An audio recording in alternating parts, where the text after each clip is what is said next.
सुरगुरुं माया मनुष्यं हरिं वन्देऽहं करुणाकरं रघुवरं भूपालचूडामणिम्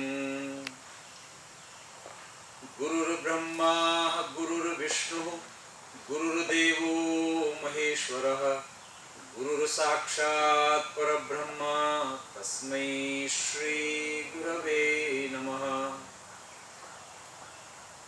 अखण्डमण्डलाकारं व्याप्तं येन चराचरं तत्पदं दर्शितं येन तस्मै श्री गुरवे नमः।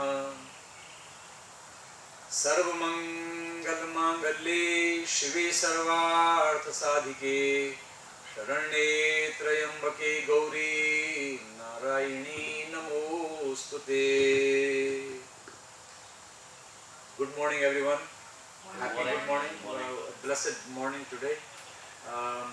It is a blessing that we had rain yesterday, and it is absolutely blessing that we have the sun today.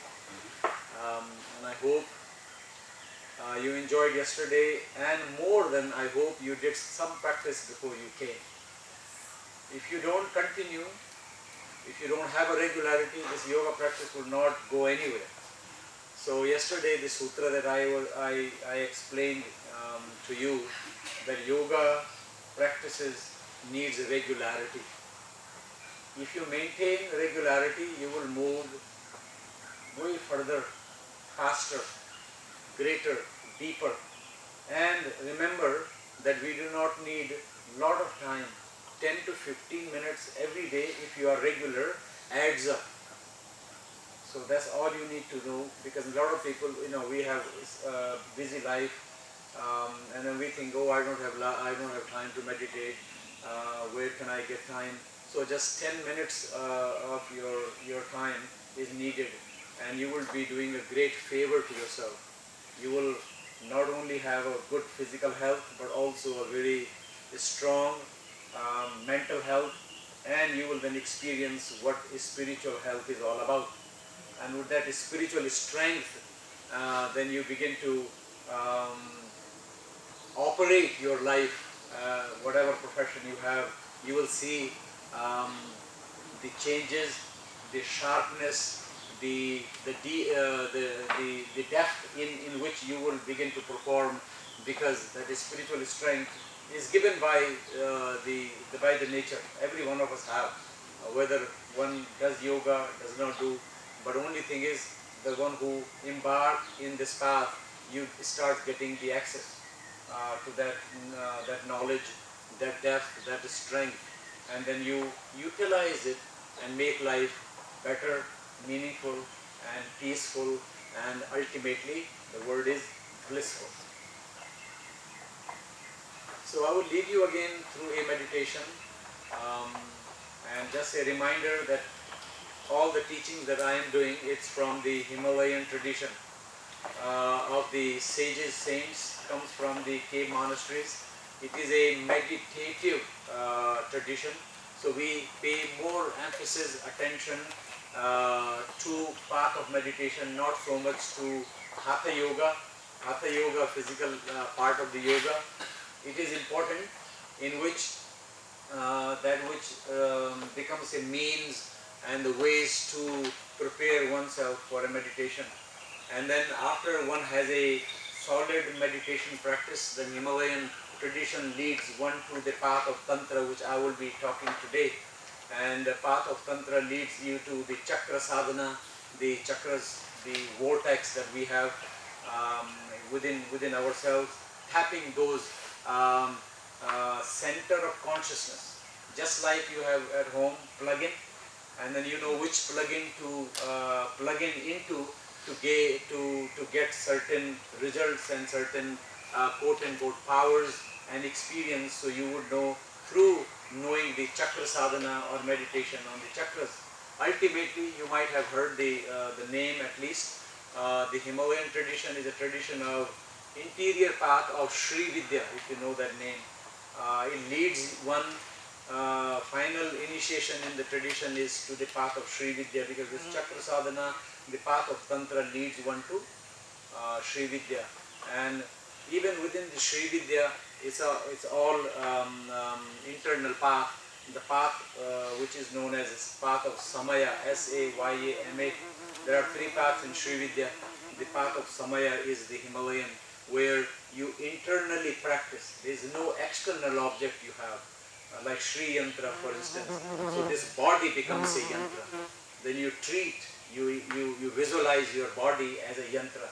And when you have that, then you feel the dignity, you feel the divinity, you feel such a utmost respect for yourself. And then there is a self-respect, self-dignity, and then you operate in the world with that manner. And it's fabulous. The words can't actually explain how you then begin to feel. So that's how the Himalayan tradition is.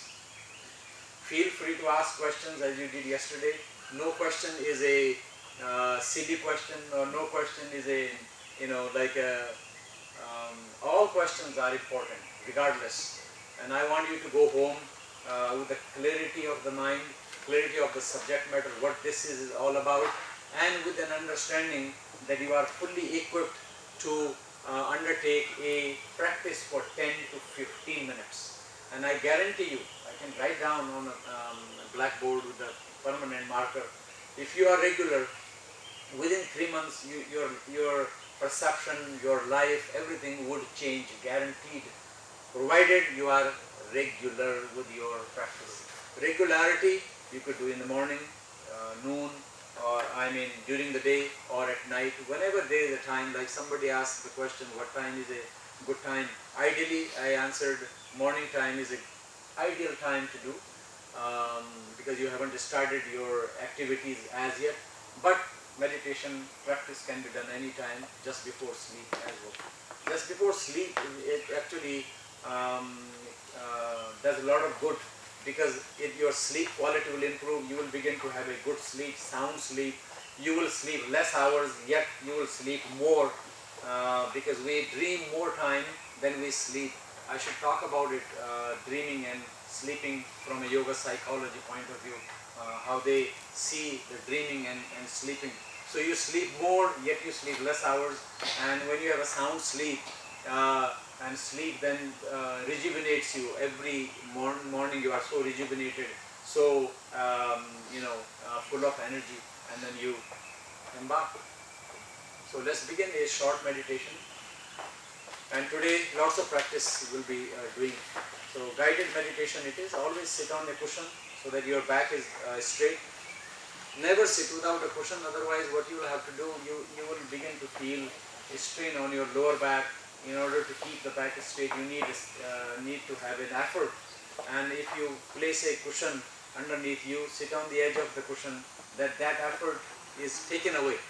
You are no longer making any effort to keep the spine straight. And mudra that you use for meditation is called Jnana Mudra, which is the thumb comes on top of, resting on tip of the index finger, and middle finger, ring finger, and the little finger are all straight. So this is Jnana Mudra. You can do this way or whichever way. Jnana Mudra, mudra of knowledge. Jnana Mudra starts creating a certain energy field in you, that your mind starts coming into one stream of concentration and meditation. So this is Jnana Mudra when you meditate, and then 2-3 mudras I will introduce you a little bit later. So make yourself comfortable, sit on a cushion, eyes gently closed, and try to keep your spine straight.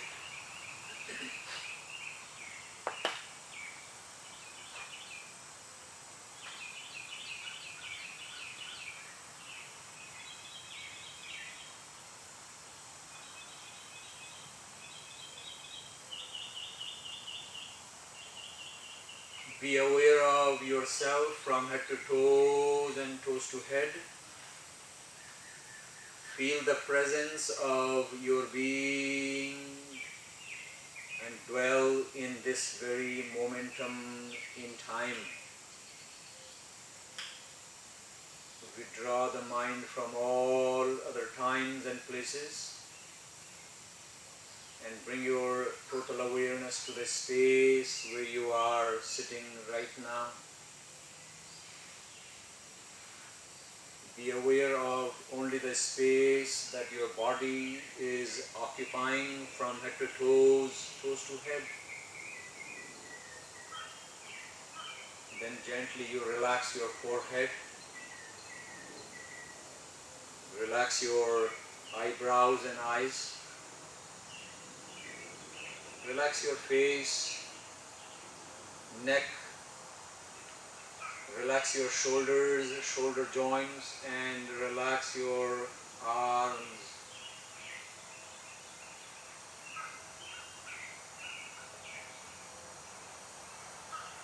Relax your shoulders, chest, relax your stomach, abdomen area, relax the base of your spinal column and keep the spine straight and relaxed. Relax your thighs, thigh joints, knees, calf muscles. Gently relax your ankles, feet, and relax your toes.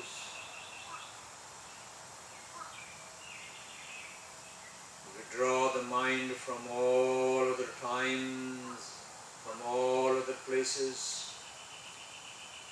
Gently relax your toes, feet, ankles, calf muscles.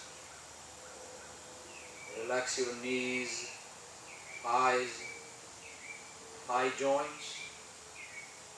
Relax your abdomen, stomach. Relax your chest. Relax your shoulders, neck, throat. Relax your face, chin, cheeks.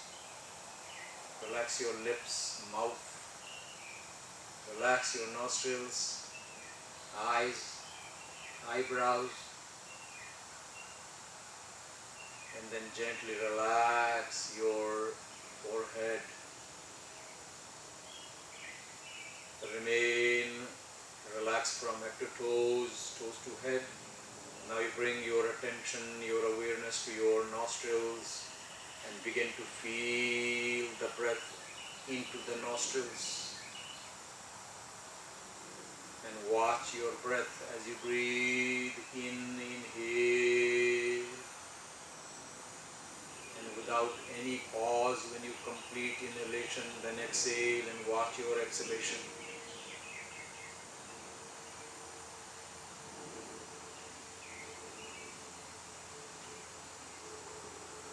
And with your breath, you use the universal mantra, universal sound principle, Soham.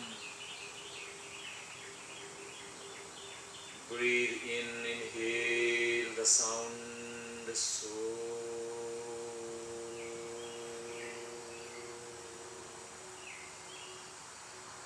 Exhale,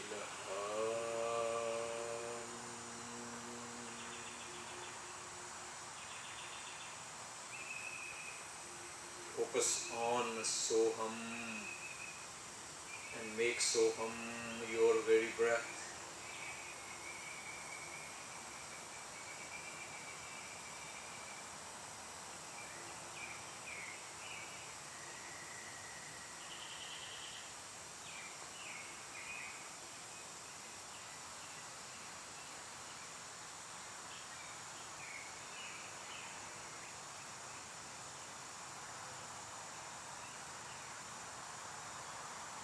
Whenever mind wanders off, you bring it back to breath. Keep bringing your awareness back to breath and breathe so.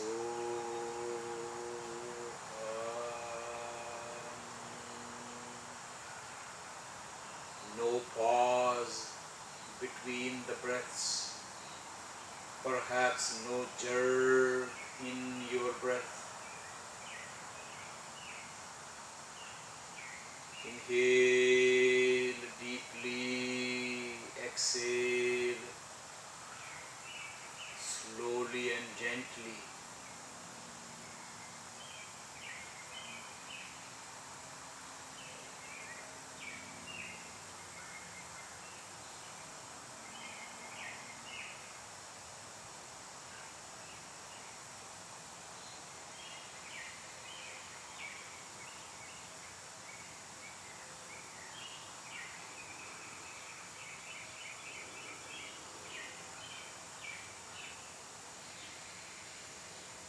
Not to worry, no concerns of mind wandering off. You lovingly, gently, nicely bring your mind back whenever mind wanders off. No analysis, no thinking, simply watching the breath as you breathe in with the sound of the soul. Exhale.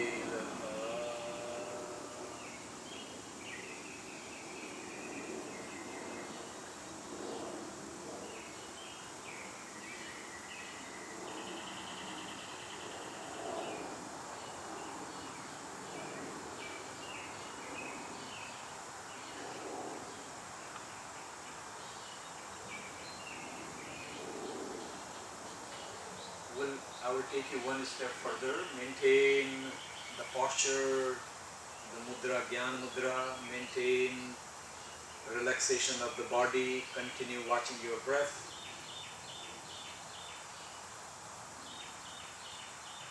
Keep your spinal column erect, straight, and relaxed.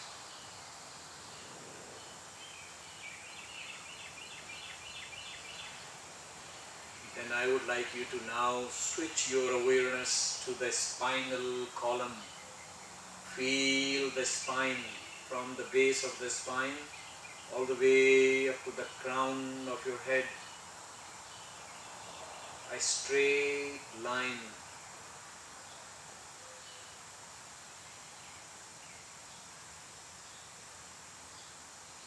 And then now visualize yourself that you are now actually breathing through your spine. Inhale from the base of the spine all the way up to the crown of your head. Then visualize yourself exhaling from the crown of your head to the base of the spine. So now you have a spinal breath.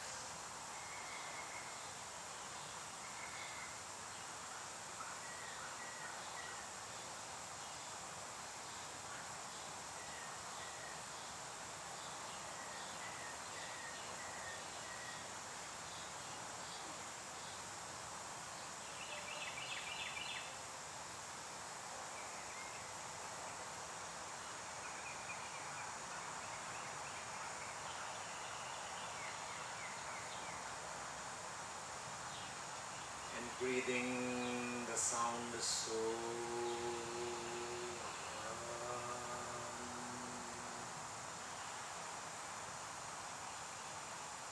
Inhale as though you are inhaling the sound so.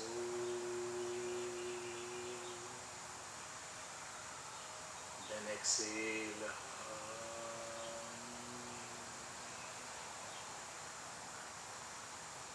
Through the spinal column, your breath is flowing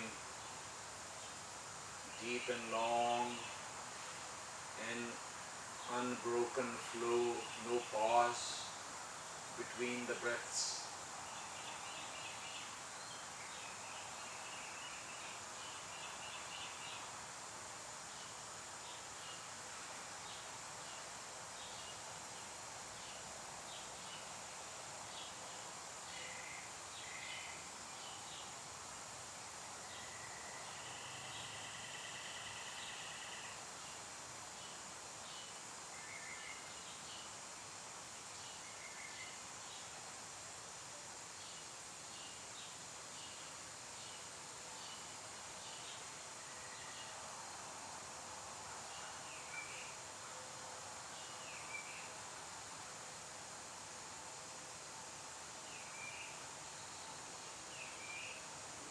Then pause you have done more than half of the meditation.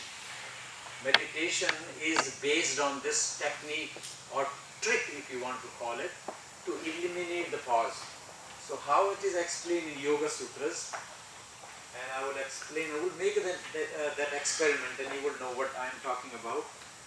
So let's say we breathe, so this is inhalation, you are breathing in, then there is a pause, we need a pause, and we create pause, and there are a lot of pauses, depends on what state of mind you are in, and then you exhale down, then there is a pause.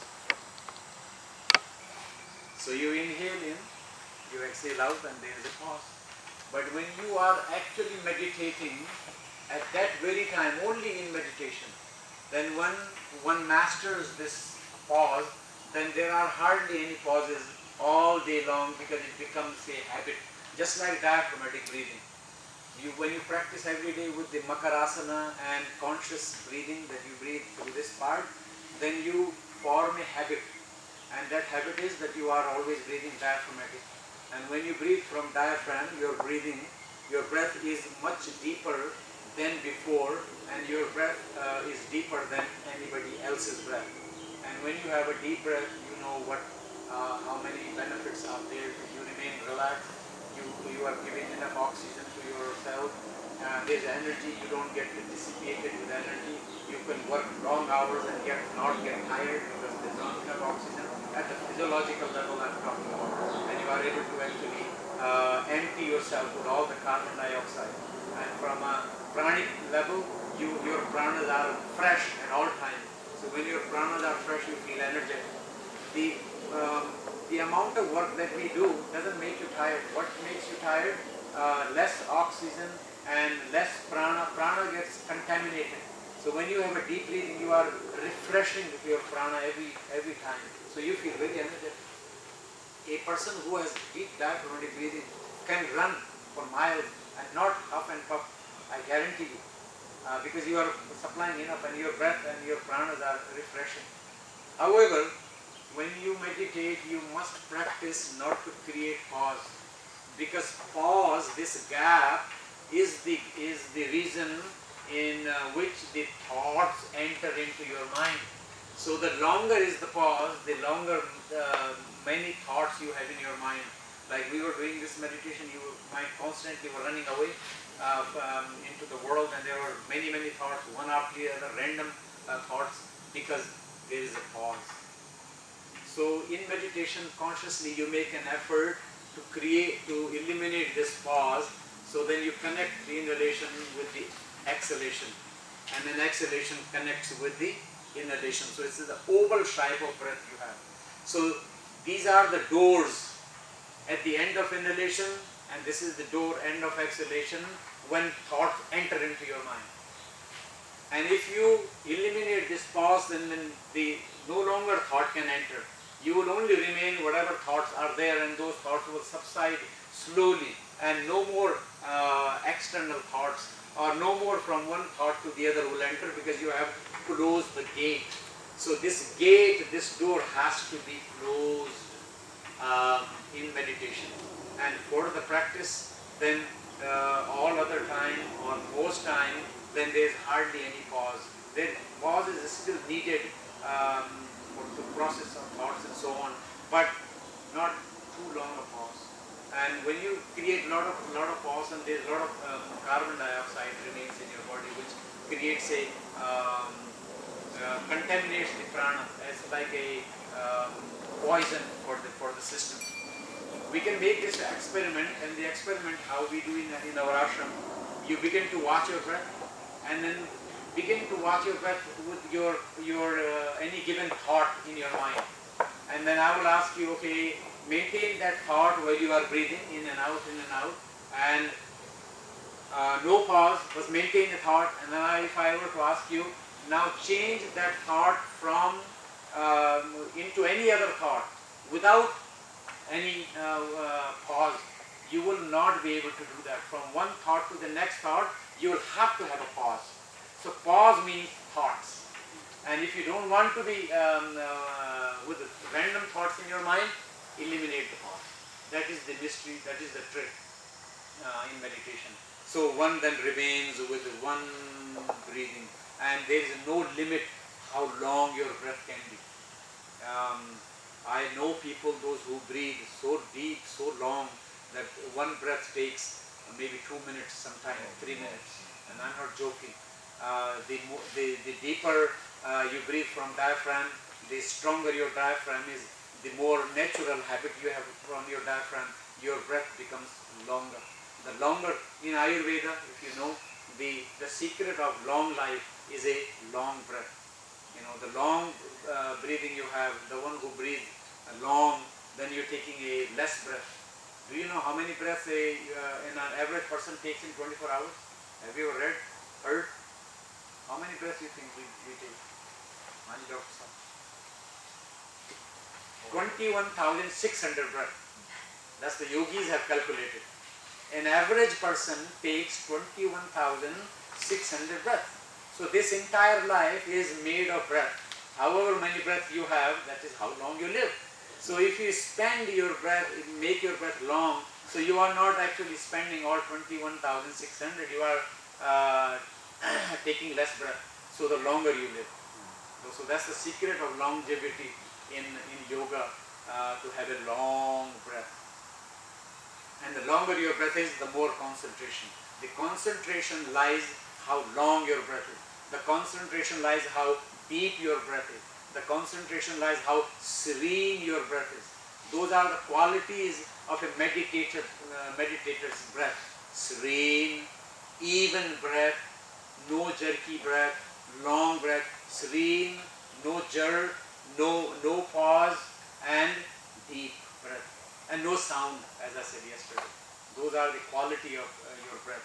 Then you become very deep. You are so deep in your, even then when you contemplate, the contemplation becomes very deep. You feel that the depth in which you begin to think, because your breath is deep, your pranas are deep, and you are rejuvenated all time. So that's the reason that we want to eliminate pause. So from now on, whenever you sit for practice, try to eliminate the pause. Have a continuation flow of the breath. Inhalation merges into.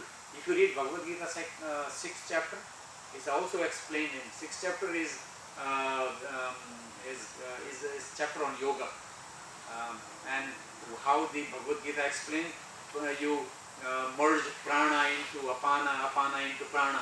So upward flow of the breath is known as prana flow, and the downward flow is known as apana. So the breath is known as prana apana. Prana, upward flow, inhalation, and apana is a downward flow. So the secret is that you merge prana into apana, apana into prana. Bhagavad Gita calls it, you're doing an internal yajna. The breath is known in Upanishads and in Bhagavad Gita and in the Vedas as fire. You know, pranas are fire. Ayurveda talks about digestive fire at your navel center, and that Jatharagni. So that is one form of prana. So you are mixing the prana into one or the other. So you are creating a certain energy field in yourself. So prana merging into apana, apana merging into prana, you are igniting that fire within that has been, slowed down or has not been ignited. You are igniting the fire. I don't know how many of you actually noticed or have witnessed in India when they do huge yajnas, they don't do a fire with a match or with a lighter. They make the fire with the piece of woods. They call it arani, another word in the Vedas, arani. So the friction is created. Internally yogis do the friction of prana and apana, and externally they have a piece of wood and they do the friction just like they make butter in India. And so with that friction they create the fire, and with that fire they make the fire to do the ceremonies and so on.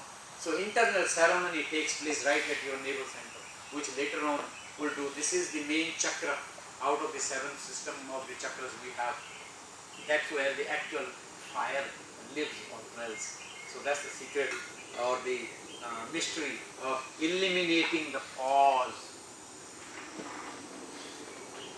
You can try sometime with maybe having a biofeedback or even a blood pressure machine, you check and then you start breathing without any pause, deep and long. You will see how your nervous system relaxes and how the heartbeat comes down because you are breathing deeply, and the nervous system main is the sympathetic, parasympathetic nervous becomes very calm. So calm, even serene state of mind comes by bringing the same state of the breath. Swamiji used to explain this, and it's written in Yoga Sutras as well. The breath is the barometer for the mind. How do you know what's happening in the mind? You check your breath. Like just the Ayurvedic doctor, they check your pulse, and then they know everything by pulse.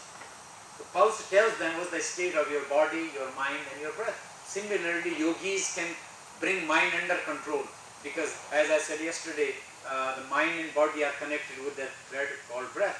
So if you want to make changes in your mind, whatever changes you want, you make changes in your breath. Whatever the state of breath you have, the state of mind you have. Let's say if you hear a good news, your breath pattern changes. If you hear the bad news, sad news, your breath changes. Panic attacks and all of that. Even in daily life, we say breathe down, breathe deep, breathe deep. Take a deep breath. Knowingly, unknowingly, we say that because deep breathing changes the state of your mind. If you want to keep a even state of mind, like I said, I explained to you the definition of yoga in Bhagavad Gita. Samatvam yoga uchyate. Samatva means evenness of the mind is known as yoga. How do you keep the mind evenness? So it doesn't fluctuate by keeping breath even. So whatever happens in breath happens in the mind, and vice versa. Whatever happens in the mind happens in the breath. That's the secret or the trick in meditation. Yes, sir. Yeah, you mentioned breathing without sound. Right, not try to breathe without making any sound. Are there exercises which will reduce snoring at all ages? Yes, the exercise is actually one pranayama known as bumblebee pranayama, Bhramari pranayama. And Bhramari pranayama, when you exhale, you use the nasal sound and the throat sound together, make a bumblebee sound. And a conscious, continuous practice, after some time, you will begin to see the changes in even sound sleep, even in snoring, and in the sound of the breath. You will eliminate completely. And it relaxes because it creates a certain vibration in your brain, even the brain waves. Swamiji used to say, brain waves are nothing. You can wire, exactly his words, he says, you can rewire your brain every single day as per your wish. He said brain is just a machine, it's a physical phenomenon, whereas mind is greater than brain. So you run your brain through the mind, and mind is the internal force we explained yesterday. So brain doesn't have any its own capacity or its own brain would not function. You can have your brain function with the help of the mind whichever way you want.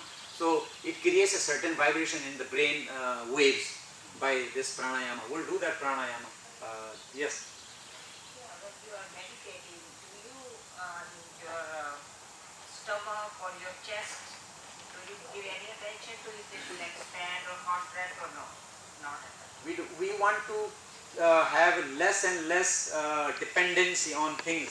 So not to think about stomach and not to think about chest. We shouldn't have a chest breath to begin with.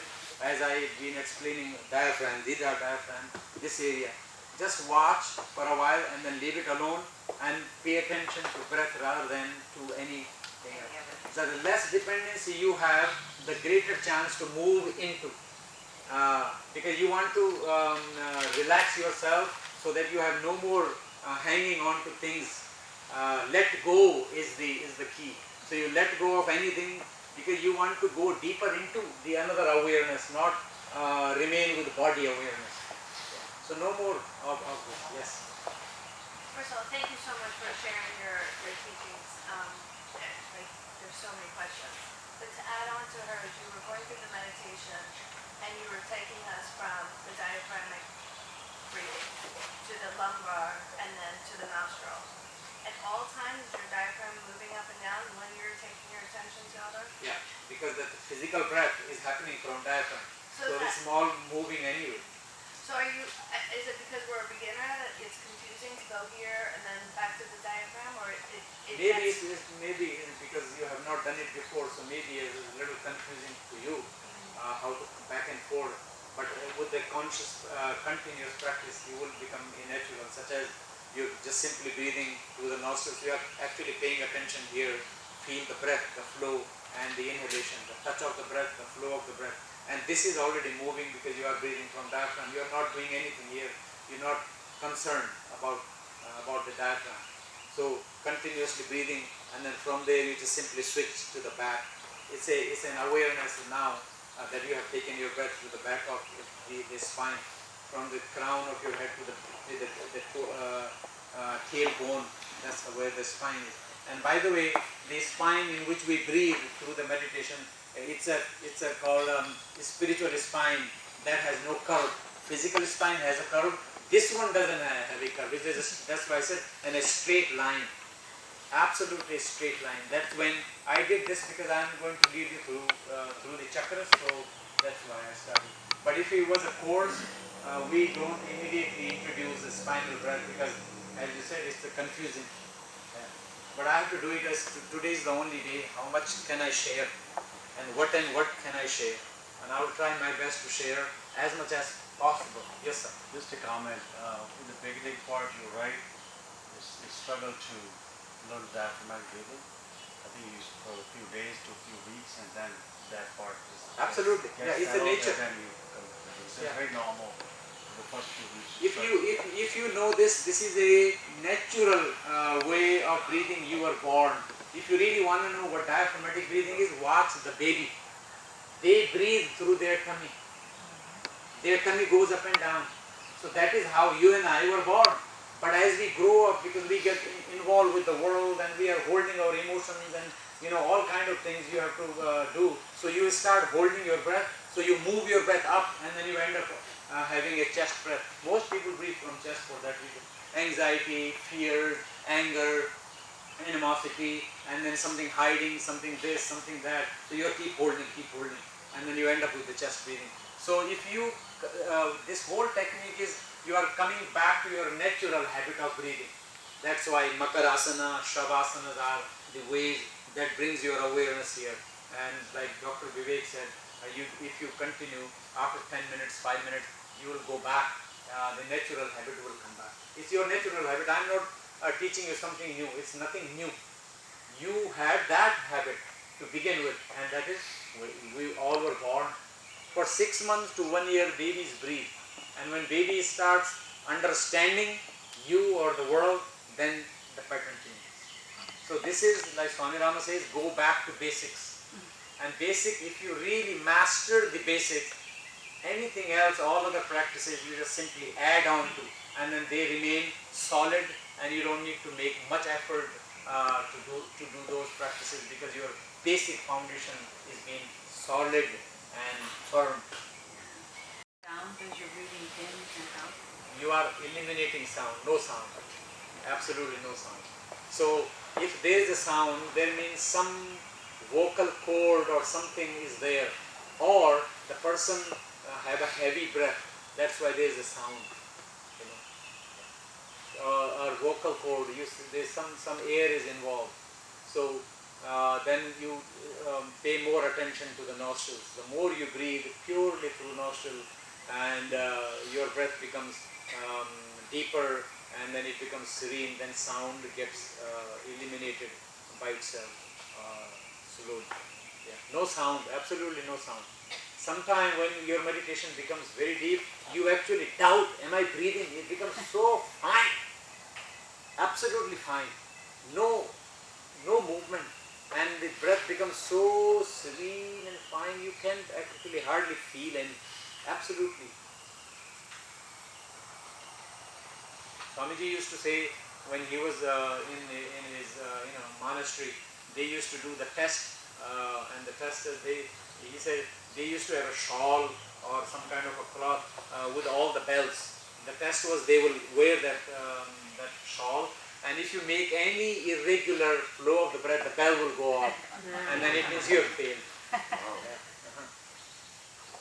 goes. Maybe I'll show you how I do diaphragmatic breathing. You're going to do the test later today? Huh? You're doing the test later today? Yeah, you can test me and my breath and then see how deep it is. So, when you say that, turn your attention to the spine, what exactly are you Yeah, absolutely. Good question. When I say turn your attention means you become aware of the spinal column that is there. So you actually you become aware of the spine, number one. Spinal column. And then you bring the breath awareness into the spine. And I use the word visualize. So you are visualizing that you are no longer breathing through nostril. Physiologically you are still breathing. And physiologically you are still breathing from lungs to this. But we are moving further. Yesterday, if you remember, I said science of breath and then moving into prana. So you visualize yourself that now I am no longer breathing through nostrils, rather I am breathing through that spine that you are visualizing, from the base of the spine to the crown, and breath is flowing. So now we are moving into a visualization of quote unquote prana flowing, no longer breath. Because breath is limited and pranas are unlimited. Pranayama, you are expanding the prana. That's what I mean. But I'm pretty sure after some time you just don't pay much attention to it because, then, as you said, you're not supposed to focus on anything.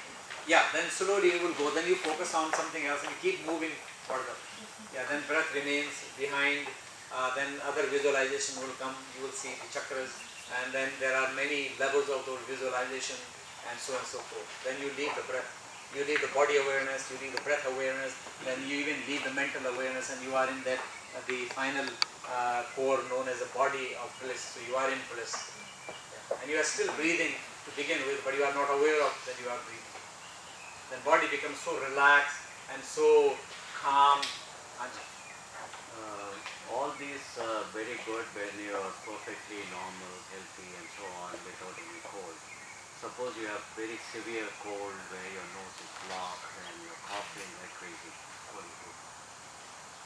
Did you hear his question? If you are, healthy, normal, then it's fine, but you have a severe cold and so on, then one needs to actually know why do you have that condition. And that's why I was talking about the food that you eat. The meditator then starts considering what is good for him or her and what is not conducive for him and her. So you have that kind of that's when the Ayurveda comes in. What you eat and what you don't eat. What suits me, that keeps me healthy, you will eat. That kind of food. What does not suit me, you don't eat because it's not good for me. So that's what it is. That's a very deep answer. It is, absolutely. Because if I have some situation, I would know why do I have that? Why don't I have a clear nostril? So and so forth. And then there are pranayama you can create. There are exercises you can boost your immunity and boost all the system and so on. So that half and half, your eating habits as well as your practice, they both come together and then you become healthy. Because in order to meditate, in order to experience all that well, you need to be healthy. And if you are not healthy, you will contemplate what is in me that I am not healthy, quote unquote. What can I do to eliminate that unhealthy aspect of me, and what it is that I should adopt to have a good health. That's where the quest begins, the quest of your meditation. And that's when the food comes in.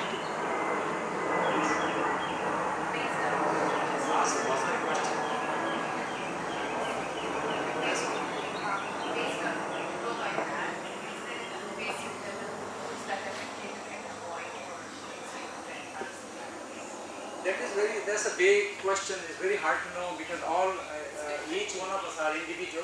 What suits me may not suit you. What suits you. If you are to see what is good for me, what is not good for me, you need to bring little bit of Ayurveda principles in considering. And how Ayurveda principle is that each one of us have a Prakriti, the nature. And the Prakriti consists of three aspects. They are known as doshas. So there are three principles: Kapha, Vata and Pitta. So what is dominant in me? Am I kapha person? Am I pitta person? Am I vata person? So you want to eat the food that is harmonized to my constitution. And if you eat that kind of food that harmonizes your constitution, you are prone to have a better health, good health, optimizing your health. If you are to eating something that is not good for your constitution, you will tend to face some difficulties, you know, and then those difficulties then they land on the physical body, and then you start having maybe shoulder pain, upper back pain, this pain, that pain, nostrils are not open, and so forth. Yeah. So that is how one should be. Yeah. There's no one size fits all. It cannot be one size fits because each one of is different. Absolutely. There is no. Huh? Even same with allergies, yeah. Everybody, most people have allergies. So then you go back, what kind of allergy you have and why do you have allergy? So it boils down to you have to have a strong immune system. And the common rule will be when you meditate, make sure that your stomach is fairly empty. Why fairly empty? Because you are working with breath. So if your stomach is not empty, your system is busy with the digestion, and here you want to practice, you will not be able to breathe deeply, and you are interfering the digestion. So that way you are creating a conflict. Meditation should eliminate the conflict, even at the physical level and internal and external both. So fairly, that's why I said yesterday, eat less breakfast because you want to practice. Yes. I just wanted to expand on what she's saying. I know it's a broad topic of allergies, but how do you know your composition based on the three categories that you said? I know it's broad, but I was telling yesterday somebody, I think you, that lot of information available on Google. You can, there's a do you test fit a actually. profile? Is it like Yeah, you look at something and you're like, They are question answer. They will ask you this question and they will determine whether you are kapha or vata or pitta. You are actually combination of two. Either you are vata kapha or pitta kapha or something like that. And then you go by that. is it based on like Based on body structure, the height, the weight, and everything, and then also your interaction mentally as well as physically. Like for instance, do you like bitter or sweet when you mark? Do you like sour or sweet? Something like that. So they determine like that. Some people don't like sour. Some people love sour. Why? What is it? Why? We all are human beings. Everybody should. Some people don't like sweet. Some people don't like salty. So it's a constitution. And in yoga, actually, we make sure what we do. I have to actually next will be the alternate nostril breathing. Is a breathing yesterday channel purification as well as is good for allergies and good for a basic health to do that because you are clearing the channels. It's called know your dosha. The question is called know your dosha. Yeah, something like this. There are a lot of good books to do that if you want.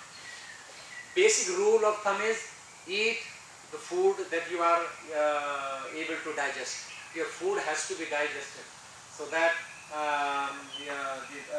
the system or the organs and everything can absorb the prana, we call it, the energy apart from the physical nutrients and so on. The pranas are the one that needed to be absorbed to enrich your prana field. Any more question? Just do this. So today, Jnana Mudra and now Nadi Shodhan Pranayama, which is a basic pranayama. Nadi Shodhan is a pranayama that you need to undertake to build pranayama practice.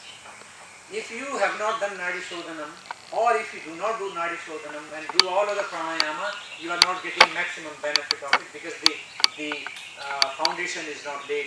If your nadis are not clear, you can do thousands of pranayama, nothing will happen. Rather, actually, the books say it may be harming you one way or the other.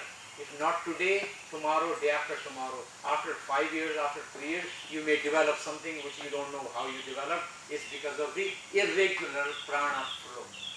So that's why Nadi Shodhanam becomes a foundation pranayama.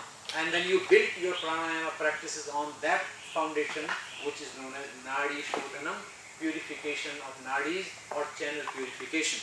There are 2, 3 or 4 methods, but I will introduce you 2 methods.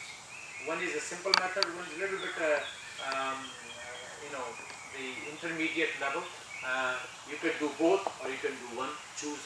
So Nadi Shodhanam, N-A-D-I, Nadi, which is channels, 72,000 channels.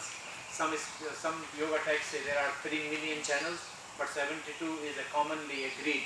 Patanjali Yoga Sutra says 72,000. So Nadi Shodhan. Shodhana or Shodhanam. Shodhan means purifying, clearing. So the simple method is R stands for right nostril, left stands for left, L stands for left nostril. We have 2 nostrils, left and right. Left is considered in yoga moon, cooling, and right is considered the sun, heat. That's why yesterday I mentioned whenever you eat your meal, whether breakfast, lunch or dinner, make sure your right nostril is open. You will find that your digestive system is becoming stronger and you digest food faster, easier and better because of the Surya Nadi. Surya Nadi, the right nostril. Chandra, the moon, Chandra Nadi is the left nostril. So how to do this simple method of Nadi Shodhanam is, if you are doing it in the morning, and Nadi Shodhanam always begins with exhaling because you want to empty yourself. So you exhale through left, E means exhalation. Then you inhale through right, then exhale through right, inhale through right, exhale through right. 3 breaths you take through right. Then you close your right nostril, and I'll tell you how to do that. Then you come, then you inhale through left, exhale through left, inhale through left, exhale through left, inhale through left, inhale through left, and then you exhale through both. After this, from both, 3 times. So from here all the way to exhaling through both nostrils 3 times is considered 1 round of Nadi Shodhanam. 1 round, and they recommend at least you do 3 rounds. The longer you take, the better it is. Why? Because your breath is long. So don't try to just sake of doing it and finishing it within a minute. That won't be more effective. Effectiveness becomes how long it takes you. 1 round, some people may take maybe 1 minute, 2 minutes. There are people who it takes 1 round 10 minutes because their breath is very long. So the longer your breath is, the longer time it will take. The longer your breath is, the effectiveness becomes gets deeper. Okay? So this is how the mudra is: right hand, thumb and ring finger. You hold, thumb holds the right nostril and the ring finger holds the left nostril. This is how. And you're not supposed to really twist or press your nostril because it's very delicate muscles are here. You simply close, open, close, open, close, open, close.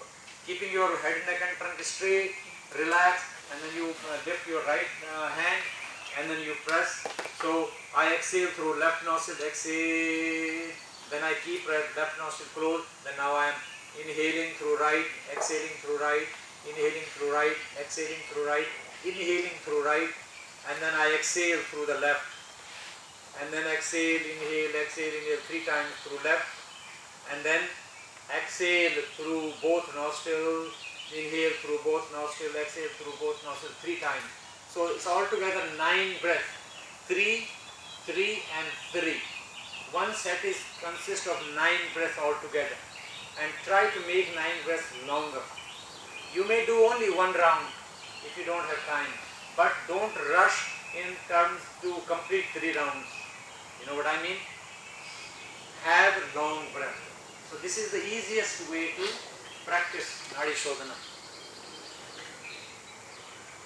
The one that I practice, the one is actually really effective, because it's also known as alternate nostril breathing. So you alternate your breath, and that alternating the breath creates some magic in prana field, and you immediately feel that your mind is now coming to you, and you are much more relaxed and much more one-pointed when you do this method.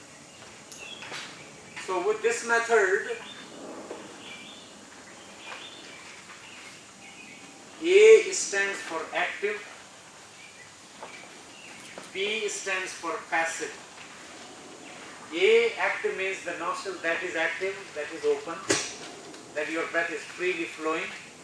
B passive, the nostril that is not so freely flowing, or the nostril that is partly blocked or fully blocked. That stands for B passive.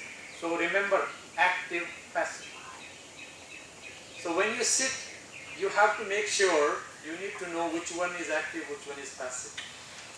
So easiest way to know active and passive, you close one nostril at a time and just breathe for maybe half a minute, and then you do the other. Then you will know. So you make a note that which one is your active, which one is passive. So how it happens? You exhale through active nostril. Then you inhale through passive. Then you exhale through active. And there is no break, no pause. Remember, no pause. Any time, whether meditation, nadi shodhanam, any pranayama, no pause. Then you continue, inhale through passive. Exhale through active. Inhale through passive. When you do the third inhalation through passive, then you exhale through passive. And when you have exhaled, then you come back same. Inhale through active. Exhale through passive. Inhale through active. Exhale through passive. Inhale through active. When you are doing the third inhalation through active, then you exhale, inhale through both nostrils 3 times, and that becomes 1 round. This is very effective one, because you are alternating with each breath. By doing this, you will find that your both nostrils are open, because by alternating, it opens both the nadis, and when both nostrils becomes open, you will have better concentration. It says in yoga science that one cannot have 100% concentration without both nostrils flowing. And both nostrils will flow whenever you have 100% concentration, whether watching your favorite movie or reading your favorite novel, whatever you're doing. If you get 100% concentration, that simply means your both nostrils are flowing. Vice versa. Both nostrils cannot flow unless you have 100% concentration, and you cannot have 100% concentration unless you have both nostrils flowing. That is why the whole idea of doing this nadi shodhanam, to bring the flow, equal flow with the equal length into both nostrils. This is very effective. Try. And this is the mudra. So you will know which is active, passive. So always exhale through active. Then inhale through passive. Exhale through active. Inhale through active. Exhale through passive. Active. Inhale through passive. Exhale through active. Then third is inhale, third inhalation through passive.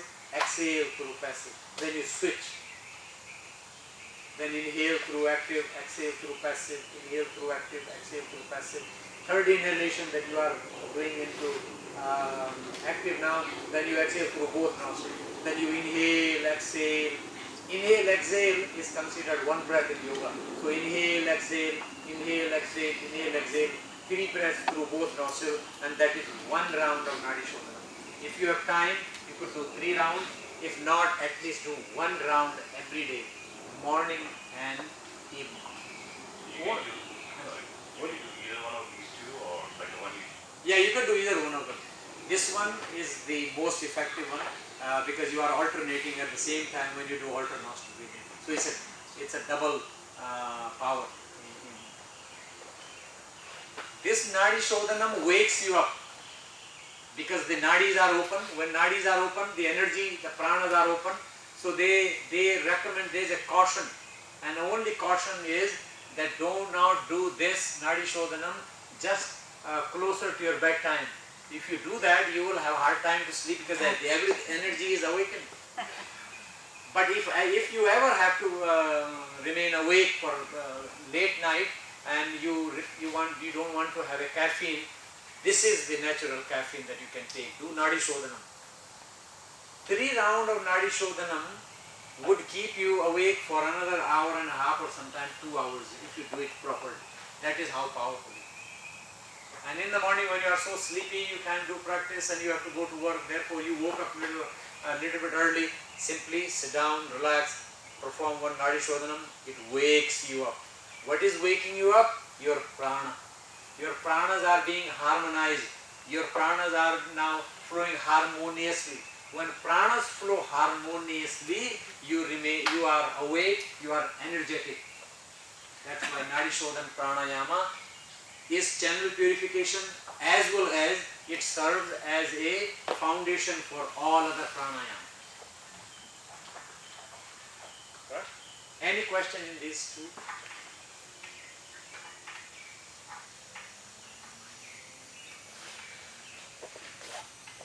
I cannot say which one is active, which one is passive. No, it's very easy. You close one now and give 25 seconds. No, 25 seconds. Just keep breathing and see.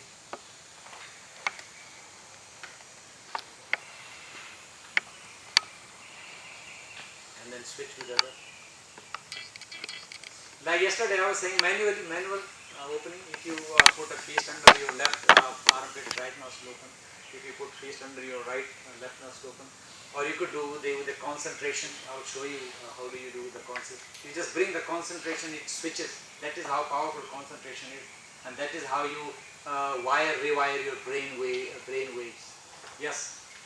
Why 3 breaths? Why not 4? Why not 5? Why 3 inhale and 3 exhale? Yeah, that is the whole math in terms of inhalation, exhalation is combined. It creates the complete cycle of the prana field. Yeah. Altogether, actually, there are 108. Those who are really into it, they do 12 rounds. And the 12 rounds consist is 9 breath each is 108.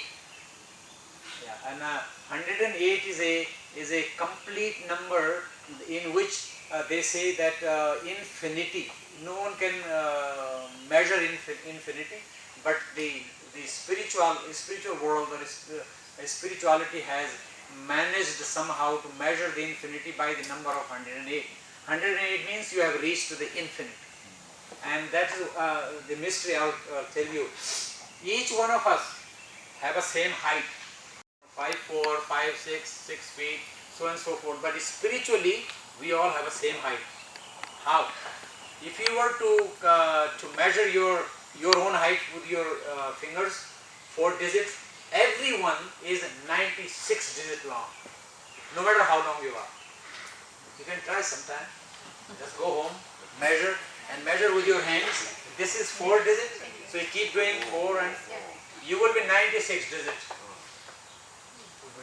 Whether it's a small baby does, who is just 1 feet, will be his or her 96. If you are 6 feet tall, 96. So that way we have same height, because we all are 96 ungal digits tall. And the infinite is 12 digit more. So if you add 96 and 12, how much? 108. There is a chant that we do in Hinduism called Vishnu Sahasranam. There is a one name out of 1,000 names of Vishnu known as Dwadashan. Dwadashan means one who is a 12 digit more. So applying this entire spiritual practices for self-realization, you gain the qualification of Dwadashan. You become 12 digit more, means you become complete. So that you now then 108 digits tall, means complete, Purna. Dwadashan, that's what it is. That's why it goes around.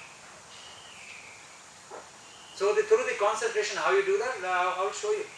I do that all the time, just not to show off, but just to give you the emphasis how powerful concentration is, and it's a communication. So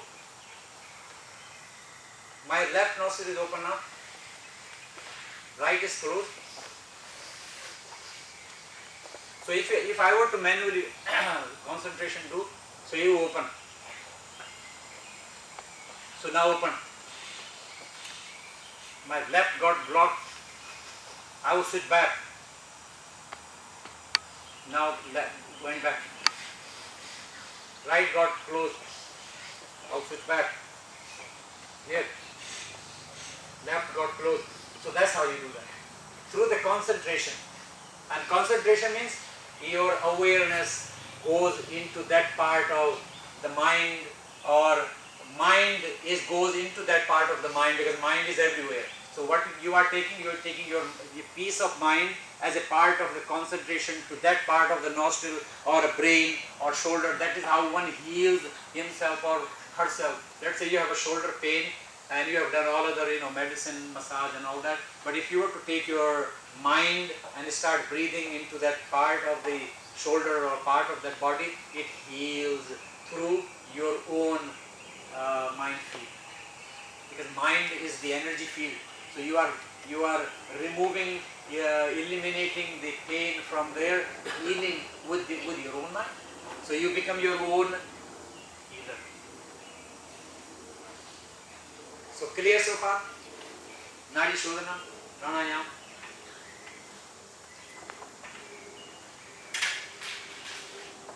Gyan Mudra we did.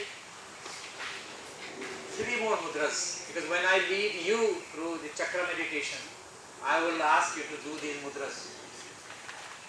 So Gyan Mudra.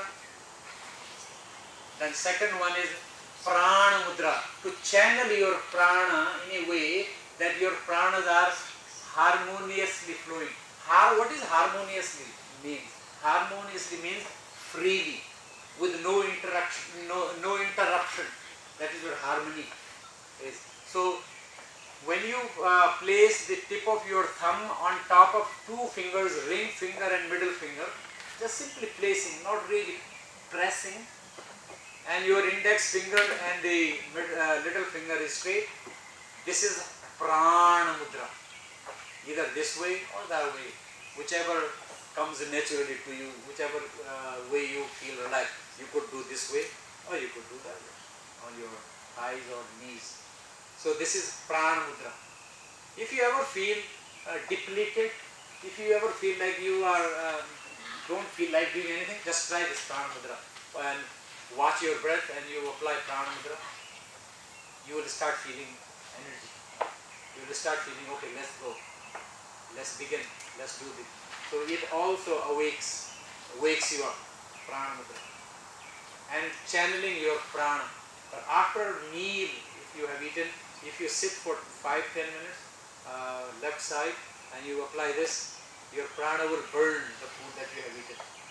Burning as per Ayurveda, Jataragni burns. Burn means is being digested fully, and all the waste and whatever the residue, they have been supplied to the intestine, short and the long intestine, and that's how one has a good digestive system. Prana Mudra. Then there is a Apana Mudra, same inhalation, Prana Mudra, exhalation, Apana Mudra. Apana Mudra is you place the tip of your thumb on top of small finger and ring finger, and then middle finger and index finger straight. This is Apana Mudra. This is Prana Mudra. This is Apana Mudra. You remember that? You could do this way. Apana Mudra. Sometimes you should make an experiment if you are feeling uneasy or heartbeat. A lot of time heartbeat goes faster. And what to do? Prana Mudra. Heartbeat comes down. Apana Mudra. If your mind is all over the place, is so fidgety, do Apana Mudra.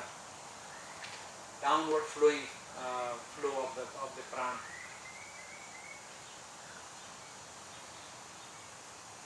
So Jnana Mudra, Prana Mudra, Apana Mudra. And then there's another one which is known as Sanjeevani Mudra, which is also known as the Mudra of Mudras. It says if you only do Sanjeevani Mudra, you are doing all our mudra, because Sanjeevani Mudra is consist of all mudras. Sanjeevani is a symbolic name for a wonder remedy. So this becomes a wonder mudra. How Sanjeevani Mudra is done?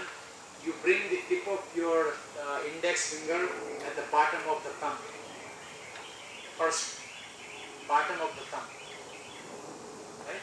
So you feel the touch at the bottom of the thumb, index, tip of the index finger. Then the thumb goes on top of ring finger and middle finger. And then your index finger is away. So this is Sanjeevani Mudra. This is a wonder mudra. This will serve a lot of purpose. If you ever have anxiety for some reason, if you are nervous for some reason, if you are fidgety for some reason, if you are not well for some reason, apply. If you are not falling asleep, let's say you are restless, turning and tossing in bed, and you don't know what to do. So rather than trying to find out what to do, rather than watching TV, reading, none of that works. Simply lying in your bed, apply Sanjeevani Mudra and watch your breath. Watching your breath makes these mudras, the effectiveness becomes greater, because watching your breath keeps you relaxed, and when you are relaxed, these mudras is 10 times more effective. So this way.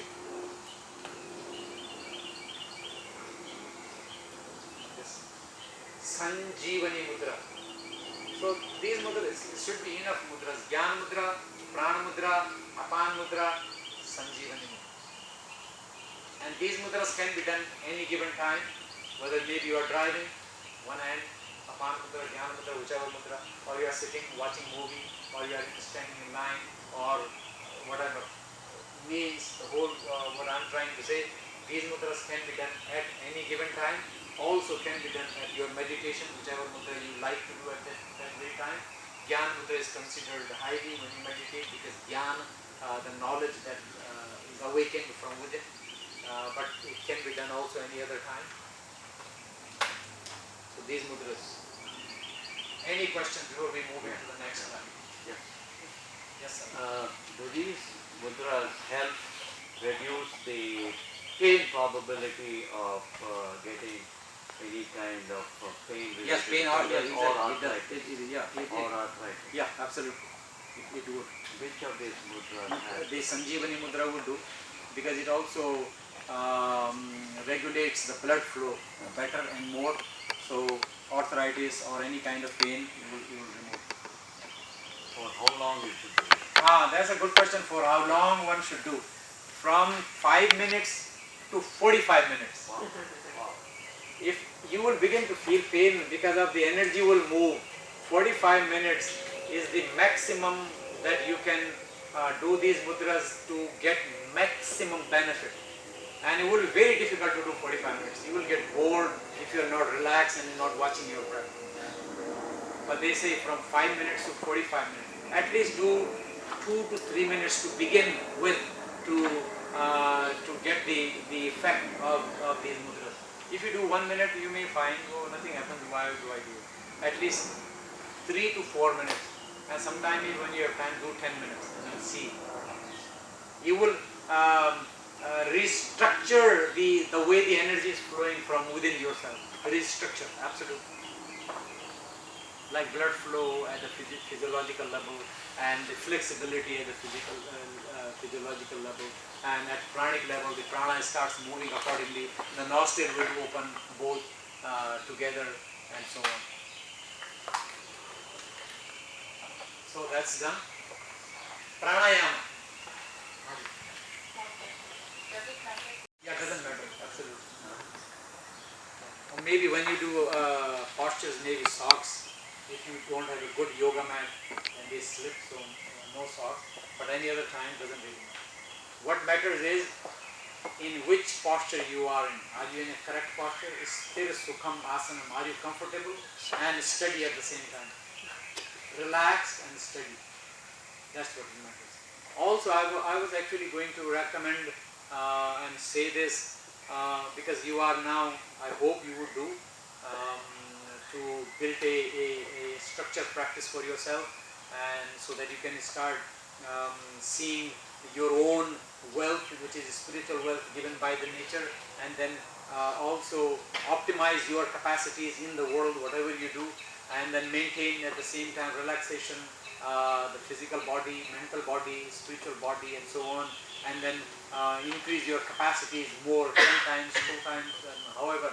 But one recommendation is, if you do that, then make sure wherever you are, whether sitting or standing or walking, make sure you make this habit that you will always sit straight with the spine 90 degrees.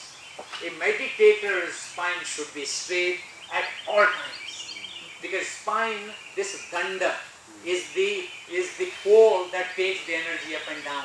Actually, there's nothing happening here, the lungs to nostril. Actual is happening with the spinal column. If your spine remains straight, you will feel, you have seen this when you are tired sitting all day and your body asks you, and then you stretch. What you are stretching? You are stretching your spine and you feel better. Means the stagnated energy into the spine is releases, and then you feel better. Your body by nature tells you to stretch, and you go with both hands and you stretch and you feel better. So you no longer need to stretch because your spine is always straight.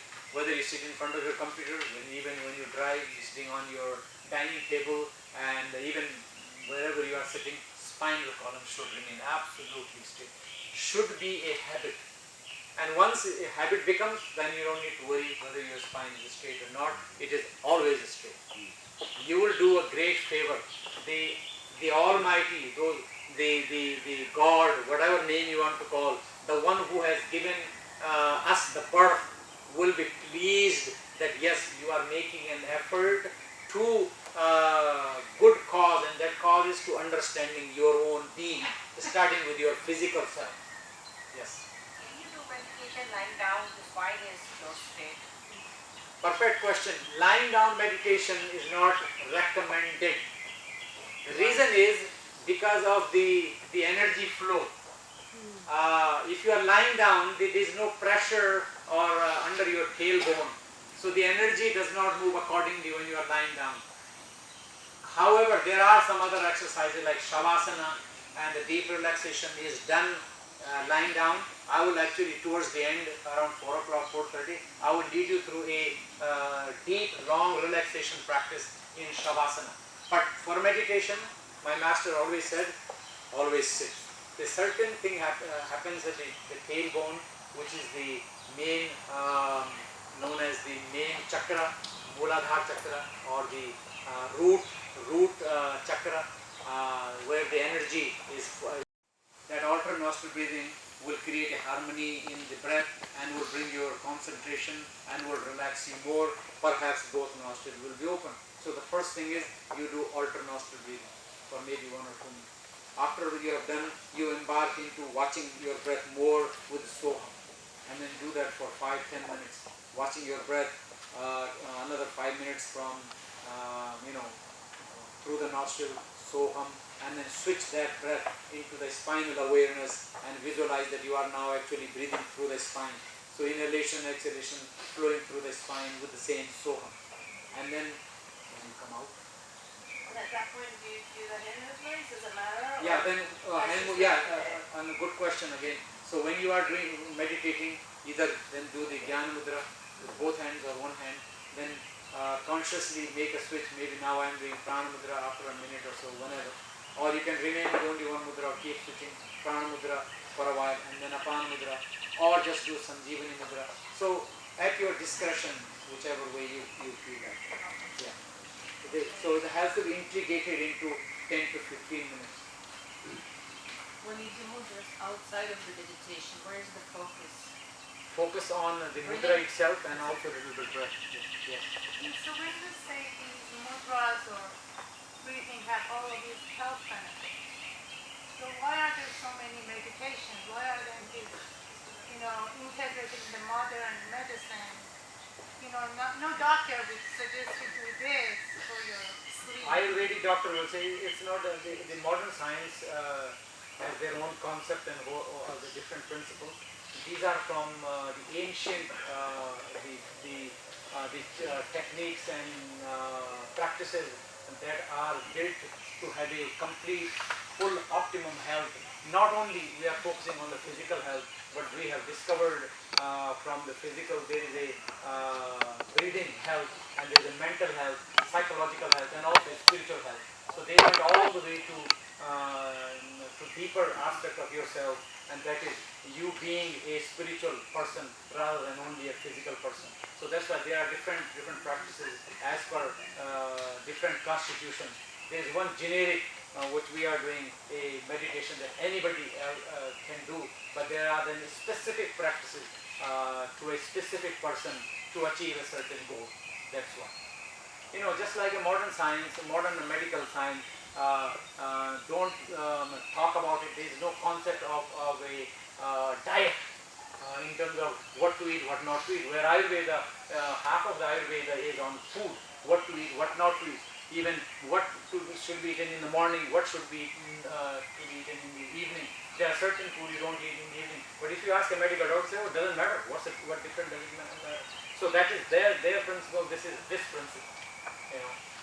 This is more of from a spiritual point of view. What the rishis, those who came with this knowledge into their deep meditation, and then they brought into. The goal eventually, for example, is for somebody to sleep well, and the meditations have side effects. So, this poses. These have no side effects. These have no side effects. So just like other. Why not like the doctors? Why wouldn't they?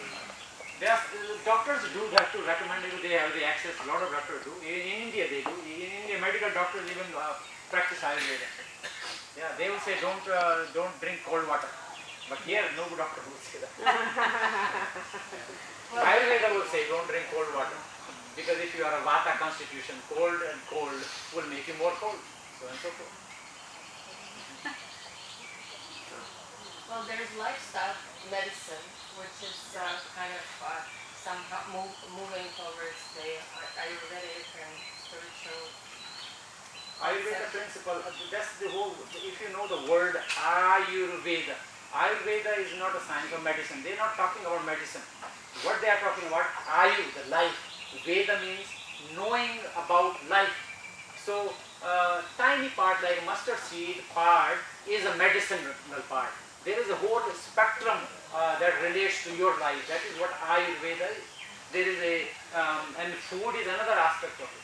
Exercise is another aspect of it. Pranayama, meditation is another aspect. So all these are like a piece of puzzle that you put together to create a absolute 100% harmony to really understand who you are in terms of getting self-realization. Like yesterday I said, you are Satchit Anand. I think one thing the lady is asking, I can simply relate to that, is our teaching in medical science is to treat the disease process. Our teaching in medical science is not to prevent the disease. What you're asking is why the doctors do not recommend, because I'm a physician, so I know that from medical school to residency, fellowship, and even today's, the whole teaching is based on teaching or correcting a disease stuff. While this all process, what we are, Panditji and everybody in Ayurveda explains, is to live well without getting to the disease state.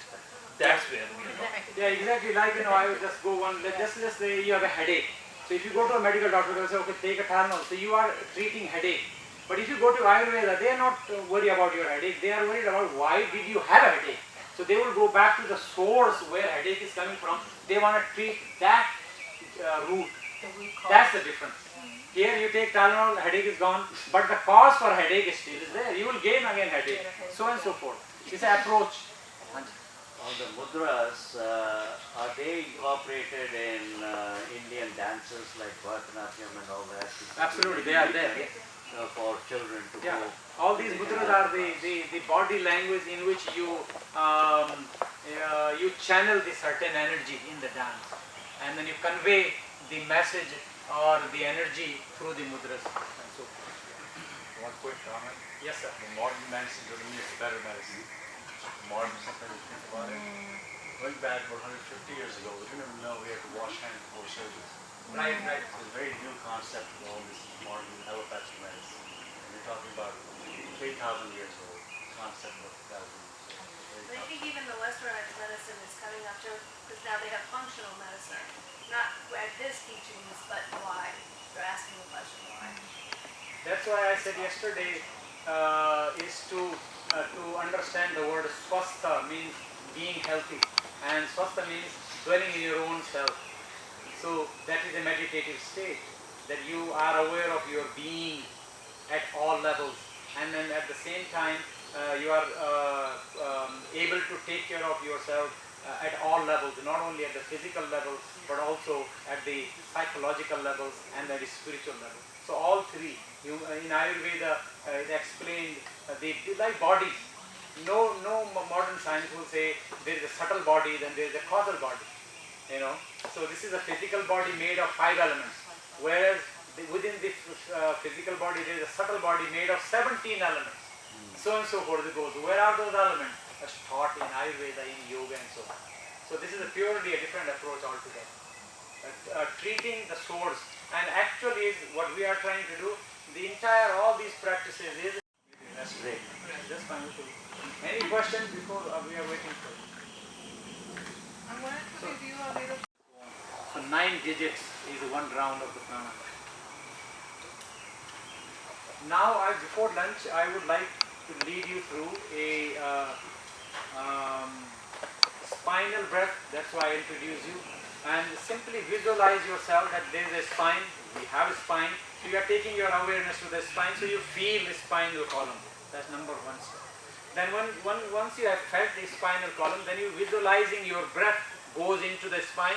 So you actually feel, if you bring your awareness, that you are visualizing your breath, that breath is moving into the spinal column. So before we go further, many of you probably know all these chakras. So base of the spine where the tailbone is, the first chakra lies known as root chakra, Mooladhara. Moola means root. Moola, Mooladhara, Dhara. Mooladhara chakra. Mooladhara chakra is, how much can I? Okay.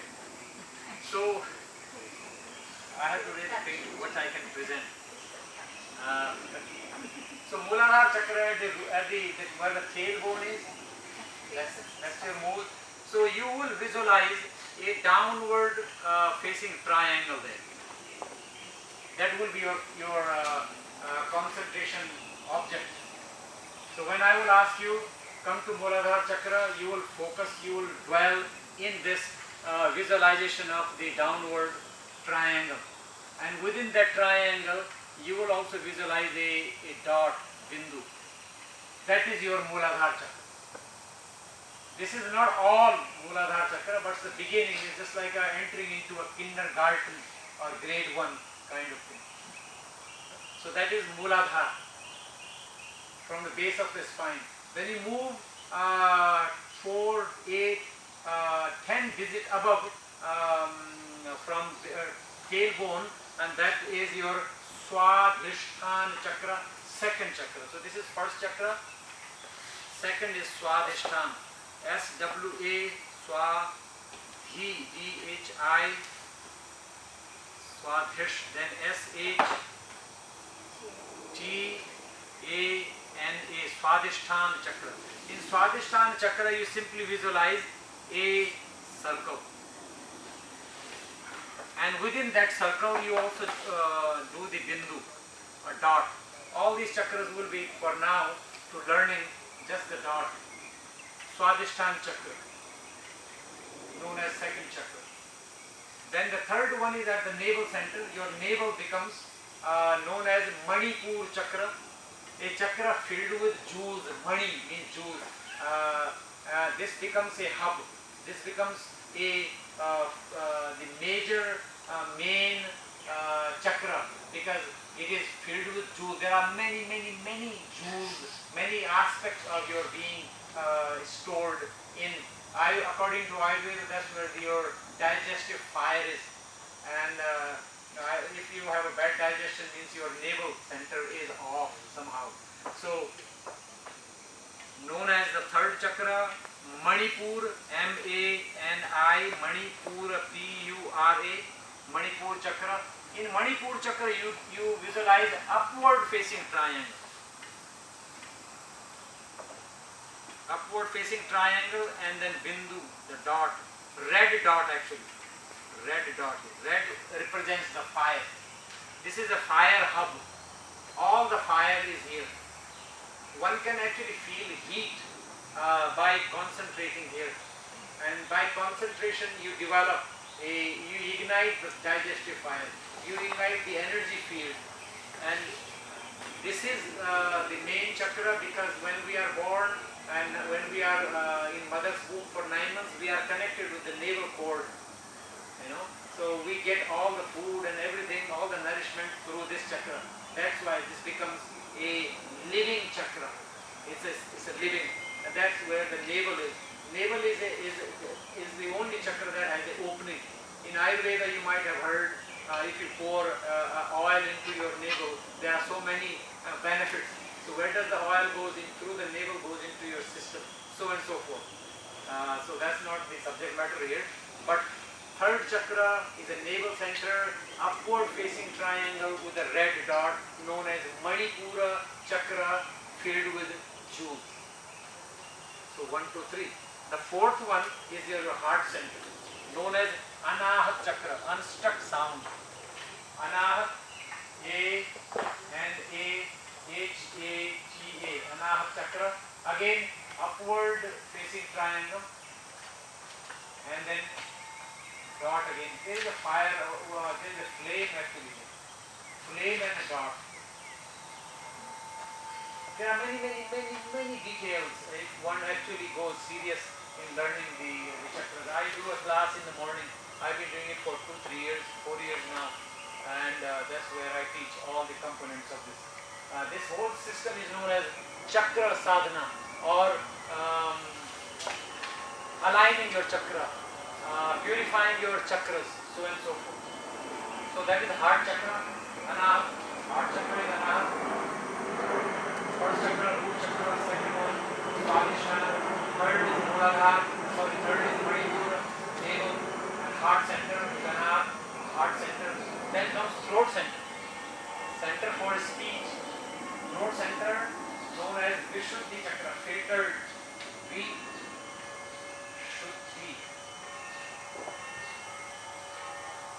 Vishuddhi, like the word you heard yesterday, Buddhi, Vishuddhi. And this is again a circle with a bigger dot, white dot, that represents moon. And then comes Agya chakra, which is the third eye. Third eye chakra is known as Agya, A-J-A-N-A, Ajna. Right at the third eye, and you can just visualize simply a flame, upward going flame. Third eye chakra, throat chakra, heart chakra, navel chakra, second chakra, and root chakra, and then comes Sahasrara, the crown chakra. Right on top of your head, crown chakra known as Sahasrara, S-A-H-A-S, Sahasrara, R-A-A-R-A. Sahasrara chakra is also done with a upward facing triangle, with a bindu again. So root chakra, second chakra, navel chakra, heart chakra, throat chakra, third eye chakra, and the crown chakra. crown chakra, sahasrar, third eye chakra, agya chakra, and throat chakra, vishuddhi chakra, heart chakra, anahat chakra. Navel center is Manipur chakra. Then below the navel, second chakra, Swadhisthana, and then the base of the spine is Mooladhara chakra. Mooladhara chakra, base chakra, that which represents stability. If once Mooladhara chakra is off or not aligning, you are unstable all the time. You are always fidgety. You can't actually rest. You have a restless. You have to move all the time. You can't make yourself still. That's Mooladhara chakra. Mooladhara chakra is also represent insecurity. Any kind of insecurity comes because it's a survival chakra. All the survival aspect of life comes from Mooladhara chakra. So you can see what issues we have in our life or what achievement or the qualities we have, they are related to these chakras. Swadhisthana, when you feel stagnated and you like not really moving, not making much progress, or that is the second chakra. This is the earth element means this stability. This is the water element that represents the flowing element. Water represents flowing. Fire element, this one is that you have a really good digestion, good health, you have a confidence, you have a zeal, and you are fearless. All comes from the Manipur chakra. Then comes Anahata heart center, where you are including all, excluding none type of philosophy. You are very loving, you are very caring, you are open, you are sharing. All that comes with the Anahat chakra, heart chakra. And then Vishuddhi. Vishuddhi is a chakra for speech. A lot of people are shy, they are introvert, and they don't mix with all other. They want to remain alone. All that comes with the Vishuddhi chakra. Chakra for speech, communication, and well spoken, and so on is Vishuddhi chakra. Then comes Agya, the third eye. Third eye is commanding. You execute your command very well. You are a leader. You are in command. Let's only do this. Maybe in the afternoon I will add a few more. And what I will add, each chakra has its own seed mantra, and seed mantra is the seed that awakens that chakra. So let's do that after lunch when we meet at 2 o'clock. Because before then I will go in detail. I want to explain the word Tantra, T-A-N-T-R-A, what this is all about. Because there is a lot of misconception, there is a lot of misinformation out there with this name Tantra, and people are afraid, or some people actually have ruined their life by doing this, all kind of nonsense practices that are out there. But whereas if you really know what Tantra is, it's a sublime path, it's an absolutely pure path. There is a saying, where yoga ends, the path of Tantra begins. That is how profound this path is. This Tantra path leads one to the word that I used this morning, to path of Sri Vidya, the absolute sublime sadhana that one can ever do. There are books, some of you probably have heard books on Tantra, Saundarya Lahari, and all those books are related, authentic text on the Tantra that leads you to that path of sublime path known as Sri Vidya. So I want to explain this so that you have a better and authentic understanding rather than all that is out there. There is so much that is not Tantra, but in the name of Tantra people do that. Unfortunately, there is nothing we can do. But at least we can, for ourselves, understand the true and the real meaning, what this really means, so that you have a value for that and you can inspire yourself someday to move into these practices. Any question? I want to lead you through this, and you can keep your eyes open if you don't remember, just to see. And I will keep also saying at the same time, I will lead you through my voice. Hello. Hello. Hello. Yes. I didn't turn it off.